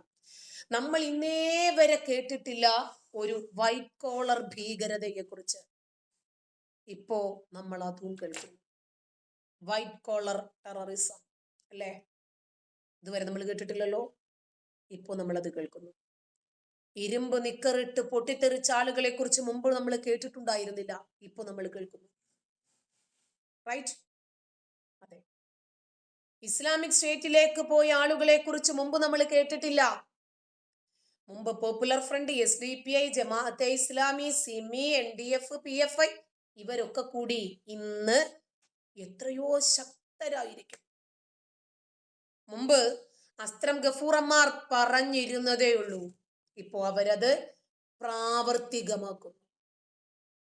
മുമ്പുണ്ടായിരുന്ന രാജ്യസ്നേഹികൾ രാജ്യത്തിനു വേണ്ടി ജീവൻ സമർപ്പിക്കാൻ തയ്യാറായവരായിരുന്നു. ഇന്ന് ജീവൻ എടുക്കാൻ തയ്യാറായി നിൽക്കുന്നവരാണ്. നമ്മള് എല്ലാവർക്കും മതം പ്രിയമാണ്, ഫോളോ ചെയ്യാം. ശരി, നിനക്ക് നിന്റെ മതം എങ്ങനെ പ്രിയമാണോ അതുപോലെ തന്നെയാണ് മറ്റുള്ളവർക്ക് അവന്റെ മതവും എന്ന് ചിന്തിക്കാൻ കഴിയും. ഒരാൾക്ക് അയാളുടെ മതം, അയാളുടെ വിവാഹം, അയാൾക്ക് ഇഷ്ടമുള്ള ജോലി, അയാൾക്ക് ഇഷ്ടമുള്ള വേഷം, അതൊക്കെ ഓരോരുത്തരുടെയും വ്യക്തിപരമായ സ്വാതന്ത്ര്യമാണ്. ഇപ്പോതാ അഖില ഹാദിയ കേരളത്തിൽ എത്ര വലിയ കോളിളക്കമുണ്ടാക്കിയ കേസായിരുന്നു അത്, അല്ലേ? അയ്യോ, എൻ്റെ അച്ഛൻ എന്നെ കൊല്ലും, എൻ്റെ അമ്മ എന്നെ കൊല്ലും, അമ്മ ഉണ്ടാക്കി തരുന്ന ഭക്ഷണം പൂച്ചക്കിട്ട് കൊടുത്തിട്ടാണ് ഞാൻ കഴിക്കുക, അച്ഛൻ്റെ അടിവയറ്റിൽ ചവിട്ടുന്നു. ഇതൊക്കെ നമ്മൾ ഇപ്പൊ കേട്ടുകൊണ്ടിരിക്കുക. ഇപ്പൊ എന്നിട്ട് എവിടെ? ഈ അട്ടഹാസമുണ്ടാക്കി എൻ്റെ തട്ടം ഞാനിടും, എൻ്റെ മതം ഞാനിടും എന്നൊക്കെ പറഞ്ഞിട്ടല്ലേ ജീപ്പിൻ കയറിപ്പോയത്. എന്നിട്ട് എന്ത് സംഭവിച്ചു? ഇപ്പോ കണ്ടോ? ഇഷ്ടമുള്ളതൊക്കെ സ്വീകരിക്കാം, കുഴപ്പമൊന്നുമില്ല. ആദ്യ വിവാഹം കഴിച്ചു, ഡിവോഴ്സായി, രണ്ടാമത്തെ വിവാഹം കഴിച്ചു, ഡിവോഴ്സായി എന്ന് പറയുന്നു. കുഴപ്പമില്ല, ഇനി അടുത്ത വിവാഹത്തിനും ചാൻസ് ഉണ്ട്, പ്രശ്നമൊന്നുമില്ല.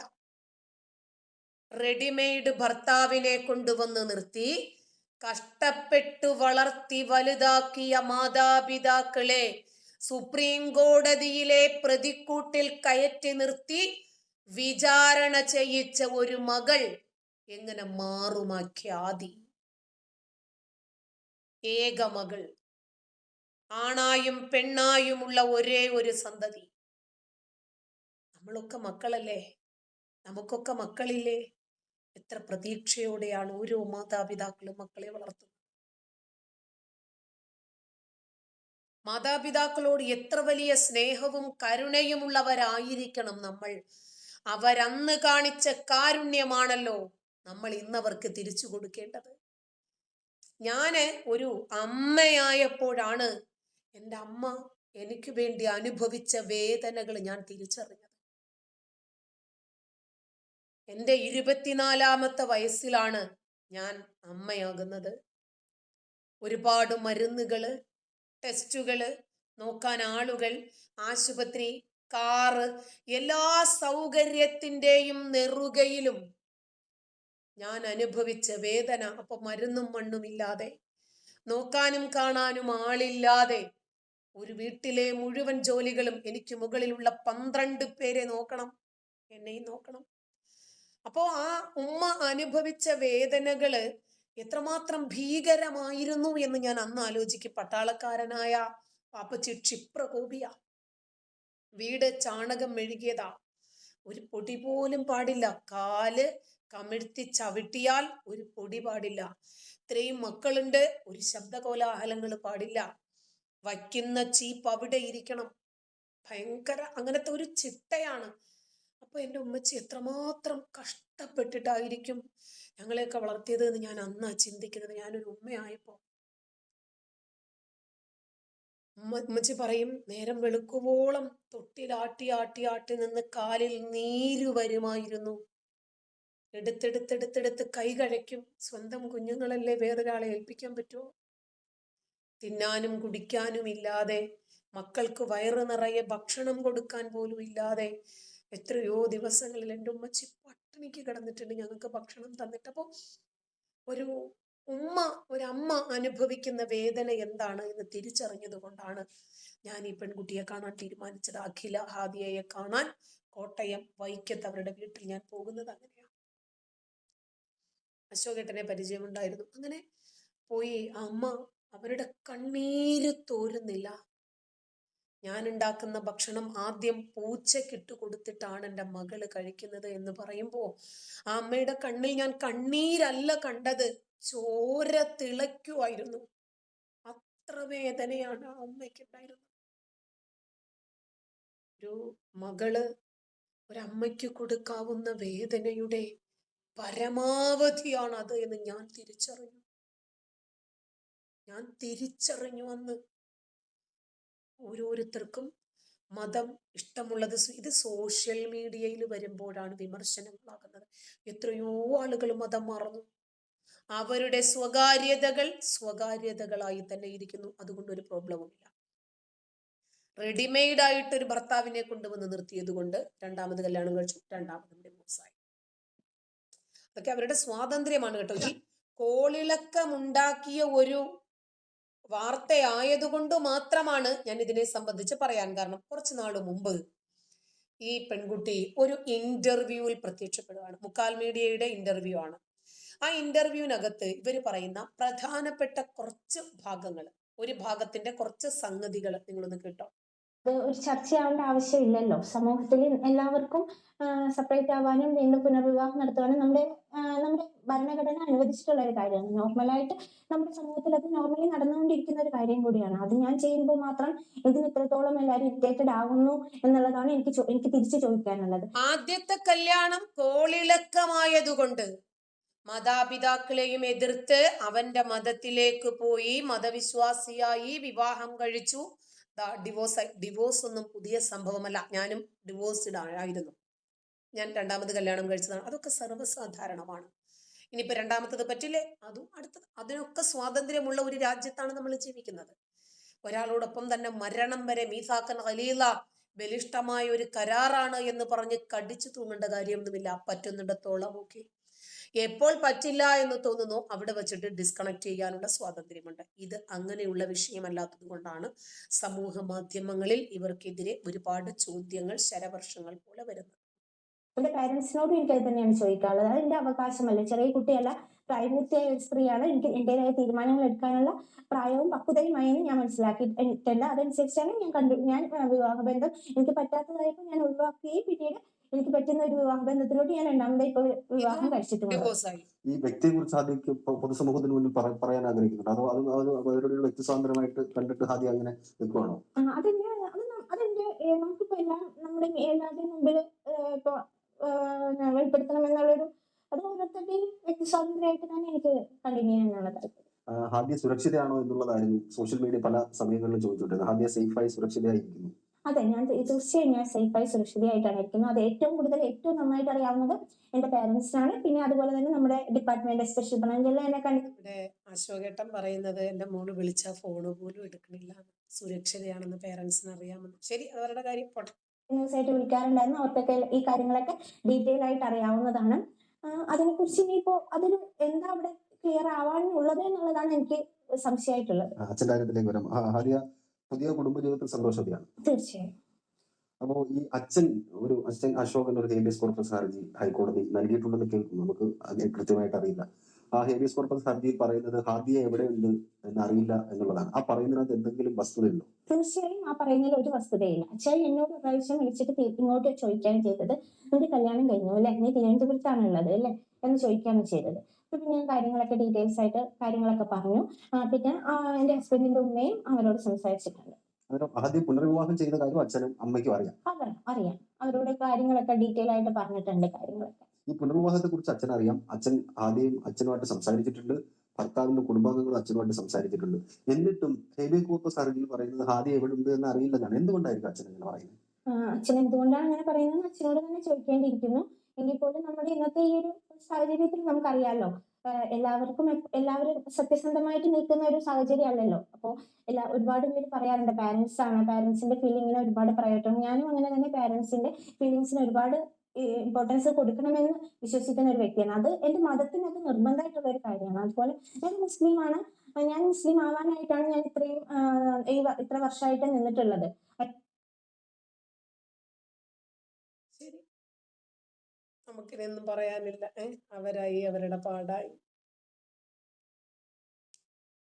ഇത്തരം ചില വിഷയങ്ങൾ ഉള്ളത് കൊണ്ടാണ് കേട്ടോ നമ്മൾ സമൂഹ മാധ്യമങ്ങളിൽ ഇവരുടെ വിഷയങ്ങൾ ഒരുപാട് ചർച്ച ചെയ്യുകയും ഞാൻ ഈ പെൺകുട്ടിയെ കാണാൻ പോവുകയും ഒക്കെ ചെയ്തതാണ്. ഇപ്പൊ രണ്ടാമതും വിവാഹം കഴിച്ചു എന്ന് പറയുന്നു, അതുകൊണ്ട് മാത്രമാണ് കേട്ടോ. ശരി, ഇവന്മാരുടെ ഈ വൃത്തികേടുകളൊന്നും അവസാനിക്കുന്നില്ലല്ലോ അല്ലേ? ശരി, ഇനി നമ്മുടെ കേരളത്തിലെ UDF വരില്ല, ജിഹാദികൾ ഭരിക്കുമെന്ന് പറയുന്നത് എന്തുകൊണ്ടായിരിക്കും? ബാബുവിന്റെ ചോദ്യം എനിക്ക് മനസ്സിലായി. എൻ്റെ വാപ്പച്ചിയെ പോലെയുള്ള ധീരന്മാരായിട്ടുള്ള രാജ്യത്തോട് കൂറും പ്രതിബദ്ധതയുമുള്ള പട്ടാളക്കാർ ഇന്നും ഈ രാജ്യത്തെ സൈനികർ. എല്ലാവരും അങ്ങനെയല്ല. എല്ലാ മുസ്ലിങ്ങളും തീവ്രവാദികളല്ല, തീവ്രവാദികളെല്ലാം മുസ്ലിങ്ങളാണ് എന്ന് പറയുന്നത് പോലെ തന്നെ രാജ്യസ്നേഹികളാകുന്ന പട്ടാളക്കാർ. എൻ്റെ സഹോദരൻ ഇപ്പോഴും ഇന്ത്യൻ ആർമിയിലാണുള്ളത്. എൻ്റെ സഹോദരിയുടെ മകളുടെ ഭർത്താവ് ഇന്ത്യൻ ആർമിയിലാണുള്ളത്. അവർ ഇന്റർകാസ്റ്റ് മാരേജ് ആണ്.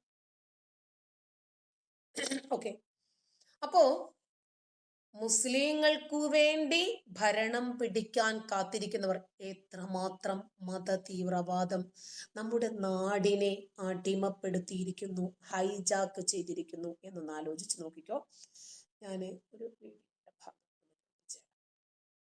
ഒരു ചോദ്യം, ഇപ്പോ തദ്ദേശ ഭരണ തെരഞ്ഞെടുപ്പ് നടക്കുകയാണ്. ഈ തെരഞ്ഞെടുപ്പിന് ശേഷം വരുന്ന തെരഞ്ഞെടുപ്പ്, നിയമസഭയിലേക്കുള്ള തെരഞ്ഞെടുപ്പിൽ ആര് വിജയിക്കും, ആര് ഭരിക്കും? പക്ഷേ കോൺഗ്രസ് ആണ് വിജയിക്കുന്നതെങ്കിൽ എനിക്ക് സാറിനോട് ചോദിക്കാനുള്ളത്, കോൺഗ്രസ് ആണ് വിജയിക്കുന്നതെങ്കിൽ ആര് ഭരിക്കും? അത് കോൺഗ്രസ് ആയിരിക്കുമോ ഭരിക്കുന്നത്, അത് അല്ലെങ്കിൽ മറ്റാരെങ്കിലും ആയിരിക്കും? കോൺഗ്രസ് ജയിച്ചാൽ ജിഹാദികൾ ഭരിക്കും, കമ്മികൾ ജയിച്ചാൽ അവരെന്നെ. മനോരമയിൽ ഷാനി പ്രഭാകരൻ. അപ്പൊ അതിനകത്ത് ശശി തരൂർ പറയുന്നൊരു കമന്റ് ഉണ്ട്. കോൺഗ്രസിനെ സംബന്ധിച്ച് ഒരുപാട് മുഖ്യമന്ത്രി സ്ഥാനാർത്ഥികളുണ്ട്. ആരാണ് മുഖ്യമന്ത്രി സ്ഥാനാർത്ഥി ആർക്കും അറിയില്ല. പ്രതിപക്ഷ നേതാവായിരിക്കാം, മുൻ KPCC പ്രസിഡന്റ് ആയിരിക്കാം, ഇപ്പോഴത്തെ KPCC പ്രസിഡന്റ് ആയിരിക്കാം, അതിലത്തെ ഓൾ ഇന്ത്യ സംഘടനാ സെക്രട്ടറി ആണെന്ന് അറിയില്ല. ആർക്ക് വേണമെങ്കിലും മുഖ്യമന്ത്രിയായിട്ട് വരാനുള്ള സാധ്യതയുണ്ട്. ഈ മുഖ്യമന്ത്രിയായിട്ട് വരാനുള്ള സാധ്യതയില്ല. സാധാരണ ഇതിൽ നമ്മൾ തീരുമാനിക്കുന്നത് കോൺഗ്രസിന്റെ ഹൈക്കമാൻഡ് തീരുമാനിക്കുക. പണ്ടൊക്കെ അങ്ങനെയാണ്. ഇപ്പൊ കെ കരുണാകരന്റെ കാലത്ത്, എ കെ ആന്റണിയുടെ കാലത്തൊക്കെ, എ കെ ആന്റണിയൊക്കെ നമുക്കറിയാം 1998 മറ്റാണ് അദ്ദേഹം അവിടെ നിന്ന് പ്രത്യേകമായിട്ടുള്ള ഫ്ലൈറ്റ് ചാർട്ട് ചെയ്ത് അദ്ദേഹം കേരളത്തിലെത്തി. കേരളത്തിന് മുഖ്യമന്ത്രിയായിട്ട് അദ്ദേഹം സത്യപ്രതിജ്ഞ ചെയ്തു. അങ്ങനെയൊക്കെ പഴയ കാലത്ത് ചെയ്യാൻ പറ്റും. ഇന്നിപ്പോ ഹൈക്കമാൻഡിന് കാലത്ത് യാതൊരു റോളുമില്ല. അവർക്ക് വേണമെങ്കിൽ പേര് വേണമെങ്കിൽ സജസ്റ്റ് ചെയ്യാം. ഒരുപക്ഷെ കേരളത്തെ രാഹുൽ ഗാന്ധിയോട് ചോദിച്ചാൽ അദ്ദേഹത്തിന് സജസ്റ്റ് ചെയ്യാവുന്ന പേര് കെ സി വേണുഗോപാലിന്റെ പേരാണ്.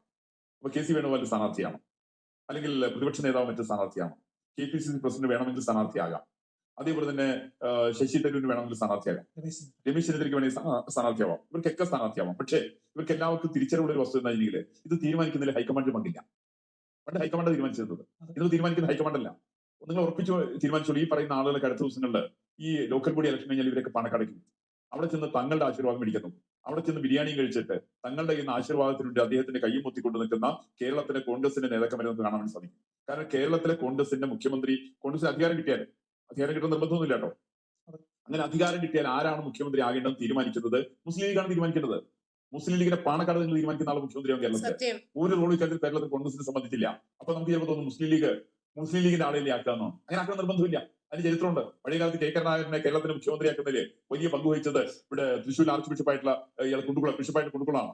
കുണ്ടുകുളം തീരുമാനിച്ചു, കെ കരുണാകരൻ മുഖ്യമന്ത്രിയായി. അവരെ സംബന്ധിച്ച് എ കെ ആന്റണിയേക്കാളും മറ്റുള്ളവരെക്കാളൊക്കെ മികച്ച മുഖ്യമന്ത്രി ക്രൈസ്തവ സഭയെ സംബന്ധിച്ച് അക്കാലത്ത് കെ കരുണാകരനായിരുന്നു. സമാനമായ രീതിയിലാണ് മുസ്ലിങ്ങളെ സംബന്ധിച്ചും. മുസ്ലിം മതവിഭാഗങ്ങളില് പിന്നാക്കക്കാരെ സംബന്ധിച്ചും മുന്നാക്കക്കാരെ സംബന്ധിച്ചും ഒരേപോലെ തന്നെ അവർ കാര്യങ്ങൾ നടപ്പിൽ വരുത്താൻ സാധിക്കുന്നത് പി കെ കുഞ്ഞാലിക്കുട്ടിക്ക് അല്ലാന്നുള്ളവരും തങ്ങൾക്കറിയാം.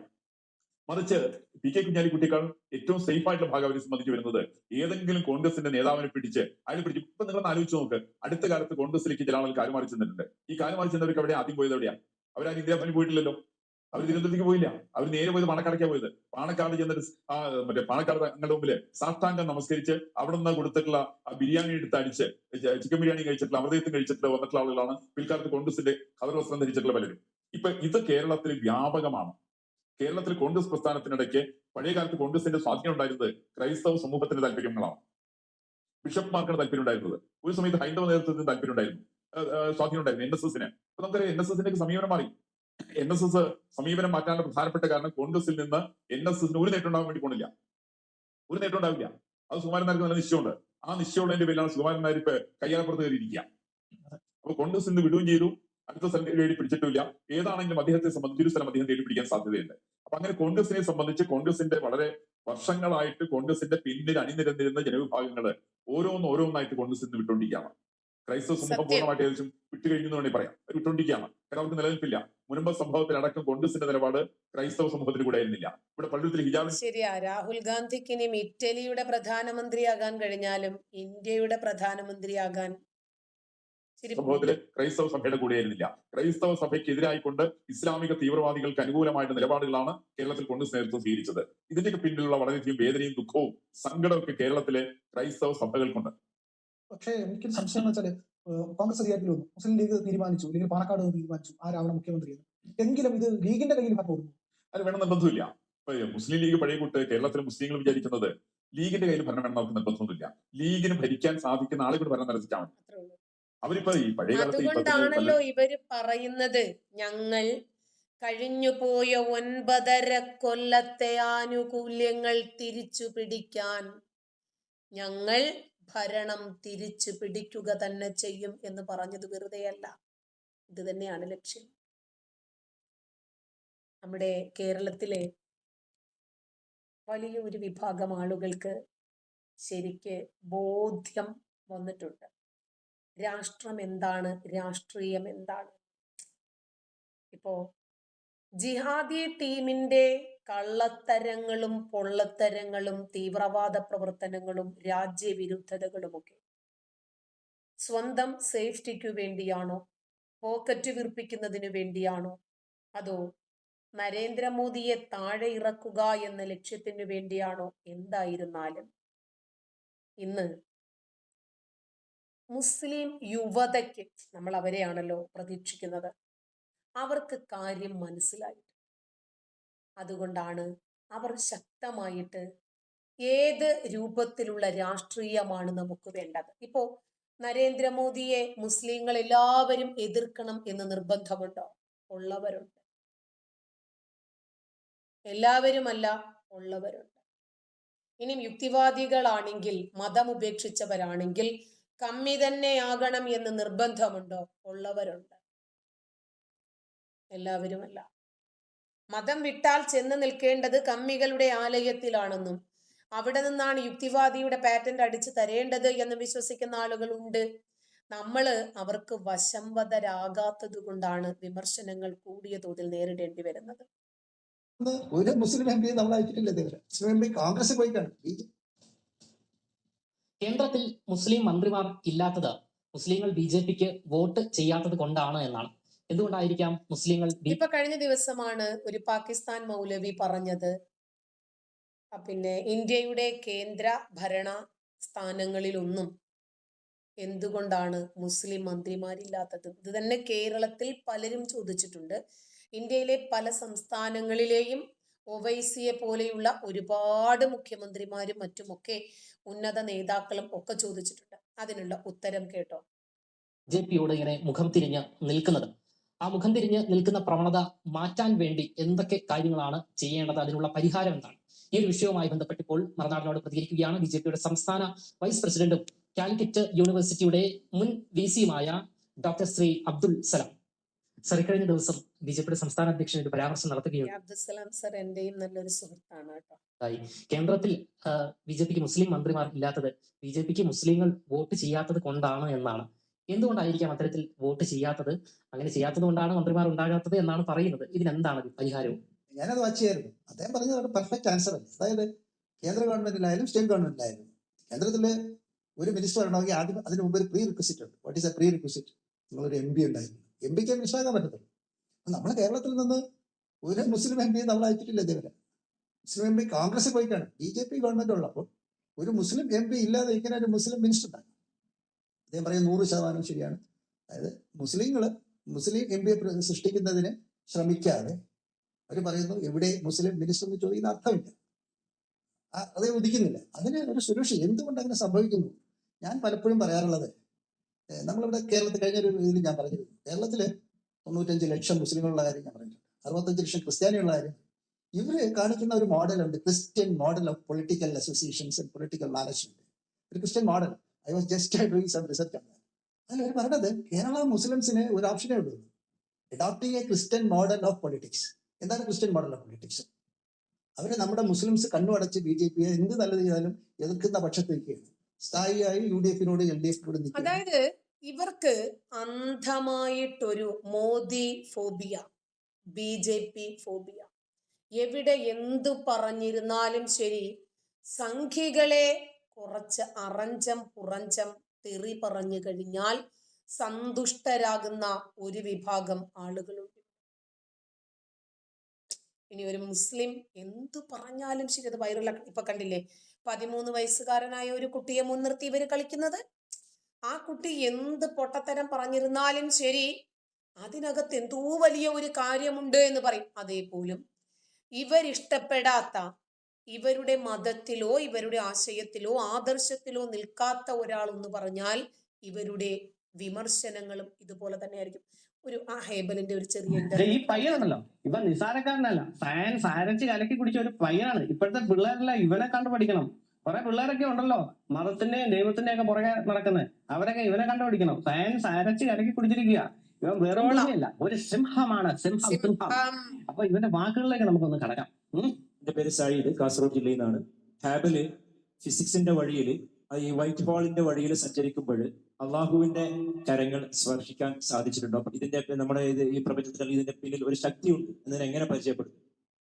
കിട്ടിക്കോളും. സയൻസ് അരച്ച് കലക്കി കുടിച്ച പയ്യനോടാണ് അള്ളാഹുവിന്റെയും ദൈവത്തിന്റെയും കാര്യം ചോദിക്കാൻ പോകുന്നത്. കിട്ടിക്കോളും. നമ്മളെ ഭൂമി എന്ന് പറഞ്ഞാൽ നമ്മളിപ്പോ ജീവിക്കുന്ന പറഞ്ഞാല് ഒരു പെർഫെക്റ്റ് റേഷ്യോയിലാണ്. ഇച്ചിരി താത്തിയാലേ നമ്മൾ ഉണ്ടാവില്ല, ഇച്ചിരി പൊക്കിയാലേ നമ്മൾ ഉണ്ടാവില്ല. അപ്പൊ ഒരു ക്രിയേറ്റർ ഇല്ലാണ്ട് നമ്മൾ ഉണ്ടാവില്ല. ഈ ഏത്യസ്റ്റ് ഒക്കെ കാരണം ഇവര് പറയുന്നത് അതല്ലാണ്ട് ഒരു ചാൻസ് ഉണ്ടാവും എന്നാണ് അവർ പറയുന്നത്. പക്ഷെ നമുക്കറിയാലോ എന്തായാലും ഉണ്ടാവും. നമ്മളെ ഭൂമി ഇച്ചിരി ബാക്കോട്ടാണെങ്കിൽ ഓർബിറ്റില് നമ്മൾ തണുത്തുവോ, ഇച്ചിരി മുന്നോട്ടാണെങ്കിൽ നമ്മൾ ഇല്ലാണ്ടാവും, കണ്ണിന്റെ ചൂട് കാരണം പോകും. പക്ഷെ നമ്മൾ പെർഫെക്റ്റ് റേഷ്യോയിലാണ്. അപ്പൊ അത് നമ്മളെ അള്ളാഹുവിന്റെ വർക്കില്ലാണ്ട് നടക്കൂല. ഞാൻ പറഞ്ഞത് ഏതാ തിരിച്ചെടുത്തിരിക്കുന്നു. കുട്ടി ഇടയ്ക്ക് ആർട്ടിക്ക, അന്റാർട്ടിക്ക, നോർവേ പോലെയുള്ള സ്ഥലങ്ങളിലൊക്കെ കൂടി ഒന്ന് പോണേ. അല്ല, ചന്ദ്രനെ പിളർത്തിയിട്ടേ ഒട്ടിക്കാനുള്ള ഫെവിക്കോളിന് വേണ്ടിയിട്ട് നബിയും അതുവഴി ഒന്ന് ചുറ്റി കറങ്ങിയിട്ടുണ്ടായിരുന്നു. നോക്കിയിട്ട് ഇതുവഴി വരണേ. അമിത്ഷായ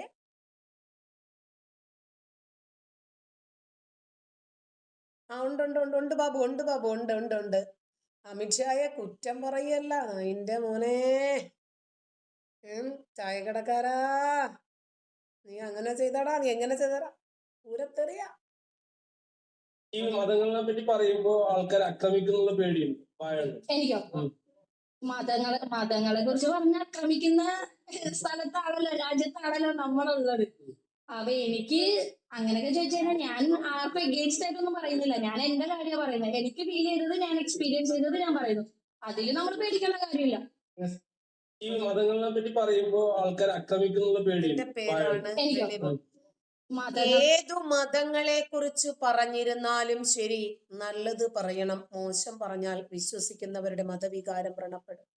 സംശയമൊന്നുമില്ല, അതെല്ലാ മതത്തിലും അങ്ങനെ തന്നെയാണ്, യാതൊരു സംശയമില്ല. ഇപ്പോ ഇന്ന് ആ ചെങ്കോട്ട സ്ഫോടനത്തിന്റെ ഒരു അപ്ഡേറ്റ് വന്നത് നിങ്ങൾ കണ്ടിരുന്നോ? എല്ലാത്തിന്റെയും പിന്നിൽ മതമാണ്. ഈ മതം ചെങ്കോട്ട സ്ഫോടനത്തിൽ ഇവിടെ കിടക്കുന്നത് കൊണ്ടും വൈറ്റ് കോളർ ഭീകരതയെ കുറിച്ച് പാട്ടായതുകൊണ്ടുമാണ് മിക്ക മാധ്യമങ്ങളും ഈ വാർത്ത മുക്കിയത്. മതപണ്ഡിതന്മാരുടെ ജോലി എന്താ? പൊട്ടിത്തെറിക്കാൻ ആളെ ഉണ്ടാക്കുക. ഒരു ഇരുമ്പിന്റെ നിക്കറ് തയ്ക്കുന്ന തയ്യൽ മെഷീൻ അവർക്ക് നരേന്ദ്രമോദി ഒന്ന് ഒപ്പിച്ചു കൊടുത്തിരുന്നെങ്കിൽ പെട്ടെന്നിട്ടിട്ട് പോയി ഇവർക്ക് ചിതറിത്തെറിക്കാമായിരുന്നു. ഇപ്പോ ചെങ്കോട്ടയിലെ ഈ സ്ഫോടനവുമായിട്ട് ബന്ധപ്പെട്ട് ഏറ്റവും കൂടുതൽ പിടിയിലായിരിക്കുന്നത് മതപണ്ഡിതന്മാരാണ്. ഇപ്പോ ഉത്തരാഖണ്ഡില് ഇന്ന് 3 പേർ അറസ്റ്റിലായിട്ടുണ്ട്. ഫൽദവാനി എന്ന് പറയുന്ന സ്ഥലത്ത് നിന്നാണ് ഈ 3 പേരെയും പിടികൂടിയിരിക്കുന്നത്. ഇതിലേറെ രസകരം, ഒരാള് ഇച്ചിരി കൂടിയ മതപണ്ഡിതനാണ്, ഇച്ചിരി കൂടിയ ഐറ്റമാണ്. മതപണ്ഡിതന്റെ ജോലി എന്താ? മതപരമായ ആളുകളെ സംസ്കരിക്കുക. എങ്ങനെ സംസ്കരിക്കാം? ഖുർആനിലെ വിഷങ്ങൾ അവരുടെ തലച്ചോറിലേക്ക് വെച്ചു കൊടുക്കുന്നതിലൂടെ അവരെ ഉദ്ധരിപ്പിക്കാം. ലൈംഗിക ഉദ്ധാരണം അല്ലാട്ടോ. അതുപോലെ കാഫിറുകളെ ഇല്ലാതാക്കുന്നതിന് വേണ്ടിയുള്ള വേറൊരു മോട്ടിവേഷൻ ഇവർക്ക് കൊടുക്കാനില്ലേ? ഖുർആനിലെ ഇന്ന വചനങ്ങൾ അവരെ പഠിപ്പിച്ച് ഓർമ്മപ്പെടുത്തി. അതെ, മതപണ്ഡിതന്മാർ ഇരുമ്പ് നിക്കറ് എങ്ങനെ ഇടണം എന്ന് പഠിപ്പിക്കാനും അവര് വേണ്ടേ? ഉത്തരാഖണ്ഡിലാണ് 3 പേരെ പൊക്കിയത്. ഇതിനകത്തൊരു ഉസ്താദ് ഉൾപ്പെട്ടതാണ് ഇപ്പോൾ വിവാദം. ബിലാലി എന്ന് പറയുന്ന പള്ളിയിലെ ഇമാമായിട്ടുള്ള മുഹമ്മദ് ആസിഫാണ് പിടിയിലായത്. ഇയാളുടെ വലങ്കയ്യായും ഇടങ്കയ്യായും സഹകരിച്ച് നിൽക്കുന്ന 2 സഹായികൾ. അങ്ങനെയാണ് ഇവരെ 3 പേരെയും ഫൽദവാനിയിൽ നിന്ന് പൊക്കിയത്. ഇപ്പോ ഈ സ്ഫോടനം നടത്തി ചിതറിത്തെറിച്ചവനുണ്ടല്ലോ, ഉമർ നബി ഇപ്പോൾ ൂറികളോടൊത്ത് ആടിപ്പാടി രസിക്കുമായിരിക്കും. ശരി, നിൽക്കട്ടെ. ഈ ഉമർ നബി, ഖലീഫയുടെ പേരും നബിയുടെ പേരും ഒരുമിച്ച് കിട്ടിയല്ലോ. ഈ ഉമർ നബിയുടെ ഫോൺ വിവരങ്ങൾ പരിശോധിച്ചു. അതിന്റെ അടിസ്ഥാനത്തിൽ ഇയാളുമായി ബന്ധപ്പെട്ട മുഴുവൻ ആളുകളെയും വല വീശി NIA-യും ATS-ഉം പിടിച്ചു. അങ്ങനെയാണ് ഈ ഉമർ നബി പൊട്ടിത്തെറിച്ചവനുമായി ഏതാനും മണിക്കൂറുകൾക്കും ദിവസങ്ങൾക്കും ഒക്കെ മുമ്പ് ഈ ഇമാം മുഹമ്മദ് ആസിഫ് ഫോണിൽ വിളിക്കുകയും ഒരുപാട് സമയം സംസാരിക്കുകയും ചെയ്തിരുന്നു എന്ന് ബോധ്യപ്പെട്ടു. ചെങ്കോട്ട സ്ഫോടനത്തില് വിദേശത്ത് നിന്ന് ഭീകരരെ നിയന്ത്രിച്ചിരുന്നു എന്നും വ്യക്തമാക്കുന്ന കൂടുതൽ തെളിവുകളും പുറത്തു വന്നിട്ടുണ്ടായിരുന്നു. ഈ ഉമർ നബി, പൊട്ടിത്തെറിച്ച ഉമർ നബി അടക്കമുള്ളവരുമായി ഉക്കാസ എന്ന വിദേശത്തുള്ള ഒരു ഭീകരൻ 5 വർഷം മുമ്പേ ബന്ധം സ്ഥാപിച്ചിരുന്നു എന്ന് NIA കണ്ടെത്തി. അതിനെ തുടർന്ന് ഭീകരാക്രമണങ്ങളുടെ സാധ്യതയൊക്കെ കണക്കിലെടുത്തിട്ട് രാജ്യത്തെ വിമാനത്താവളങ്ങളിൽ ഡ്രോൺ വേധ സംവിധാനം സ്ഥാപിക്കാൻ ആഭ്യന്തര മന്ത്രാലയം തീരുമാനിച്ചു. കാരണം ഏതൊക്കെ രൂപത്തിൽ ഇവരെ പൂട്ടാൻ ശ്രമിച്ചിട്ടും ഇവര് എങ്ങനെയും ഇവര് വേണ്ടത് ചെയ്യുക, അവരുദ്ദേശിച്ചത് ചെയ്യുക. വിമാനത്താവളങ്ങൾ, റെയിൽവേ സ്റ്റേഷനുകൾ, ബസ് സ്റ്റാൻഡുകൾ, മാർക്കറ്റുകൾ, ഇതൊക്കെയാണ് ഇവരുടെ പ്രധാനപ്പെട്ട സ്ഥലം. മസ്ജിദുകൾ, ക്ഷേത്രങ്ങൾ, ചർച്ചുകൾ. അങ്ങനെ ഈ അറസ്റ്റിലായ ഭീകരരുടെ ഇലക്ട്രോണിക്സ് ഉപകരണങ്ങളുടെ പരിശോധനയിൽ നിന്നാണ് പാകിസ്ഥാനിലേക്കും അഫ്ഗാനിലേക്കും നീളുന്ന വലിയ കണ്ണികളെ കുറിച്ച് ലഭിക്കുന്ന വിവരങ്ങൾ NIAക്ക്. അങ്ങനെ വൈറ്റ് കോളർ ഭീകര സംഘത്തെ നിയന്ത്രിച്ചിരുന്ന ഉക്കാസ എന്ന അപരനാമത്തിൽ അറിയപ്പെടുന്ന വ്യക്തി 2020 തന്നെ ഈ പ്രതികളെ എല്ലാവരെയും ബന്ധപ്പെട്ടിട്ടുണ്ടായി. കേസിൽ പിടിയിലായിട്ടുള്ള ആദിലിന്റെ സഹോദരൻ മുസാഫിറിന്റെ വഴിയാണ് മറ്റു ഡോക്ടർമാരിലേക്ക് ഈ ഉക്കാസ എത്തിച്ചേരുന്നത്. 2020 മുതൽ ഉമർ, മുസമ്മിൽ ഇവർ രണ്ടുപേരുമായി ഉക്കാസ ആശയവിനിമയം നടത്തിയിട്ടുണ്ട്. ചാവേറായിട്ട് ചിതറിത്തെറിക്കാനും സ്ഫോടനം നടത്താനും ഒക്കെയുള്ള പദ്ധതികളിലേക്ക് ഈ ഭീകരർ എത്തുന്നത് ഉക്കാസയുടെ അഡ്വൈസിലൂടെയാണ്. 2012 ഭീകരവിരുദ്ധ കേസിന് പിന്നാലെ രാജ്യം വിട്ട കർണാടക സ്വദേശിയായിട്ടുള്ള ഷാഹിദ് ഫൈസൽ ആണ് ഉക്കാസ എന്നാണ് ഇപ്പോൾ ഏജൻസികൾ പറയുന്നത്. ഇയാളുടെ സഹായത്തോടു കൂടിയാണ് ആദിലിന്റെ സഹോദരൻ മുസാഫിർ തുർക്കി വഴി അഫ്ഗാനിലേക്ക് കടക്കുന്നത്. തുർക്കി രാജ്യത്തുടനീളം ലക്ഷ്യമിട്ട നെറ്റ്വർക്കുകളിൽ ഒന്ന് മാത്രമാണ് ഫരീദാബാദ് സംഘം എന്നാണ് ഇപ്പോൾ കണ്ടെത്തിയത്. എന്നാൽ അൽഫല സർവകലാശാലയ്ക്ക് ദേശീയ ന്യൂനപക്ഷ വിദ്യാഭ്യാസ കമ്മീഷന്റെ കാരണം കാണിക്കൽ നോട്ടീസ് നൽകി. ന്യൂനപക്ഷ പദവി എടുത്ത് കളയാതിരിക്കാൻ കാരണം വ്യക്തമാക്കണമെന്നാണ് നോട്ടീസിൽ പറയുന്നത്. തുർക്കി, അഫ്ഗാൻ, പാകിസ്ഥാൻ എന്തെല്ലാം സഹായങ്ങളാണ് ഈ രാജ്യത്തെ നശിപ്പിക്കുന്നതിന് വേണ്ടി ഭീകരർ ഇവർക്ക് നൽകുന്നത് എന്ന് ആലോചിച്ചു. എന്നിട്ട് ഇവരെ തീവ്രവാദി എന്ന് പറഞ്ഞാൽ, ഇവരെ വിമർശിച്ചാൽ ഉടനെ തന്നെ കുരു പൊട്ടുന്ന ആളുകളോട് ഒന്നും പറയുന്നില്ല. എന്റെ വായിൽ വേറെന്തൊക്കെയാണ് വരുന്നത്. മറ്റ ആളുകൾ പോലും, വിദേശ രാജ്യങ്ങളിലെ ആളുകൾ പോലും ഈ മതവിശ്വാസികളെ ഭയപ്പാടോടുകൂടിയാ കാണുന്നത്. ഇവര് ഡോക്ടറായിട്ടും പേടിക്കണം, ശാസ്ത്രജ്ഞന്മാരായാലും പേടിക്കണം, മതപണ്ഡിതന്മാരായാലും പേടിക്കണം. മതപണ്ഡിതന്മാരുൾപ്പെടെയാണ് ഈ കേസിൽ SIT സംഘം അറസ്റ്റ് ചെയ്തിരിക്കുന്നത്. പള്ളിയിൽ വെള്ളിയാഴ്ച ദിവസങ്ങളിൽ ചെന്ന് കുത്തുബ നടത്തി മറ്റുള്ളവരെ, അതായത് സ്വന്തം സമുദായത്തെ ഉപദേശിക്കുന്ന ജോലിയാണ് ഇവർക്കുള്ളത്. ഇവരുടെ ഉപദേശം സ്വീകരിച്ചിരിക്കുന്ന ആളുകളുടെ ഗതികേടൊന്ന് ആലോചിച്ചു. ഇവരെ എവിടെ പോയാലാണ് ഈ മര്യാദയ്ക്ക് ജീവിക്കുന്നത്? എവിടെ പോയാലും ഇവരിങ്ങനെയാ. അഫ്ഗാനിൽ ഇവർ മര്യാദയ്ക്ക് ജീവിക്കുന്നുണ്ടോ? സൗദിയിൽ ഇവർ മര്യാദയ്ക്ക് ജീവിക്കുന്നുണ്ടോ? പാകിസ്ഥാനിൽ ഇവർ മര്യാദയ്ക്ക് ഇപ്പൊ പാകിസ്ഥാനിലെ അഫ്ഗാനികളെ അവര് പുറത്താക്കും. അഫ്ഗാനിലെ സിറിയക്കാരെ അഫ്ഗാൻ പുറത്താക്കും. സൗദി അറേബ്യയിൽ നിന്ന് പാകിസ്ഥാനികളെയും അഫ്ഗാനികളെയും പുറത്താക്കുന്നു. എന്താ കാരണം? നല്ല നടപ്പ് ജാമ്യമേ, നല്ലവരാണ്. കുറച്ച് ആളുകളെ, പിന്നെ ഇന്നലെ ഞാൻ കുറച്ച് ആളുകളുടെ ഫോട്ടോ കണ്ടിരുന്നു. ഒരു 10-12 പേരുണ്ട് കേട്ടോ. തിരിച്ചാ നിർത്തിയിരിക്കുന്നത്. തലവെട്ടാനാണോ എന്നറിയില്ല. ഇപ്പോ സൗദി അറേബ്യയിലെ ആടുകളെ മോഷ്ടിച്ചു എന്നുമായിട്ട് ബന്ധപ്പെട്ടതാണ് കേസ്. ഒരുപാട് ക്രിമിനൽ കേസുകൾ ഉൾപ്പെട്ട 10-13 പേരുണ്ട് കേട്ടോ. പാകിസ്ഥാൻ പൗരന്മാരെയാണ് സൗദി അറസ്റ്റ് ചെയ്തത്. സൗദിയിൽ തല പോകുമെന്ന് ഇവർക്ക് അറിയാം. അങ്ങനെ പിന്നെ ആടുകളെ മോഷണം പോകുന്നു. അതിനെ തുടർന്ന് സുരക്ഷാ അധികൃതർ പരിശോധന നടത്തി നോക്കും. നമ്മൾ നോക്കുമ്പോൾ ചെറിയ കാര്യമാണെന്ന് നമുക്ക് തോന്നും. പിന്നെ സൗദി അറേബ്യയിലെ ത്വായിഫ് എന്ന് പറയുന്ന പ്രവിശ്യയിലാണ് നിരന്തരം ആടുകളെ കാണാതാവുന്നത്. അങ്ങനെയാണ് ത്വായിഫ് പോലീസ് ഇവരെ അറസ്റ്റ് ചെയ്തത്. ഇനി ഇവരുടെ ചിത്രം ഒന്ന് നോക്കി നോക്കട്ടോ, രസകരമാണ്. ഇങ്ങനെ നാണം കെട്ട ഒരു വർഗം. സംശയിക്കണ്ട, അത് ഏഷ്യാനെറ്റിന്റെ ന്യൂസാ. കണ്ടോ, തിരിച്ചാ നിർത്തിയിരിക്കുന്നത്. ആടുകളെ കൊണ്ടുപോയത് എന്തിനാണെന്ന് അറിയത്തില്ല. വിശപ്പാണോ അതോ വേറെ എന്തെങ്കിലും ഡിങ്കോഡാൽഫിക്കാണോ കൊണ്ടുപോയത് എന്നറിയില്ല. രസകരമായിട്ടുള്ള അനുഭവങ്ങളാണല്ലോ ഇവന്മാരിലൂടെ ഉണ്ടായിക്കൊണ്ടിരിക്കുന്നത്.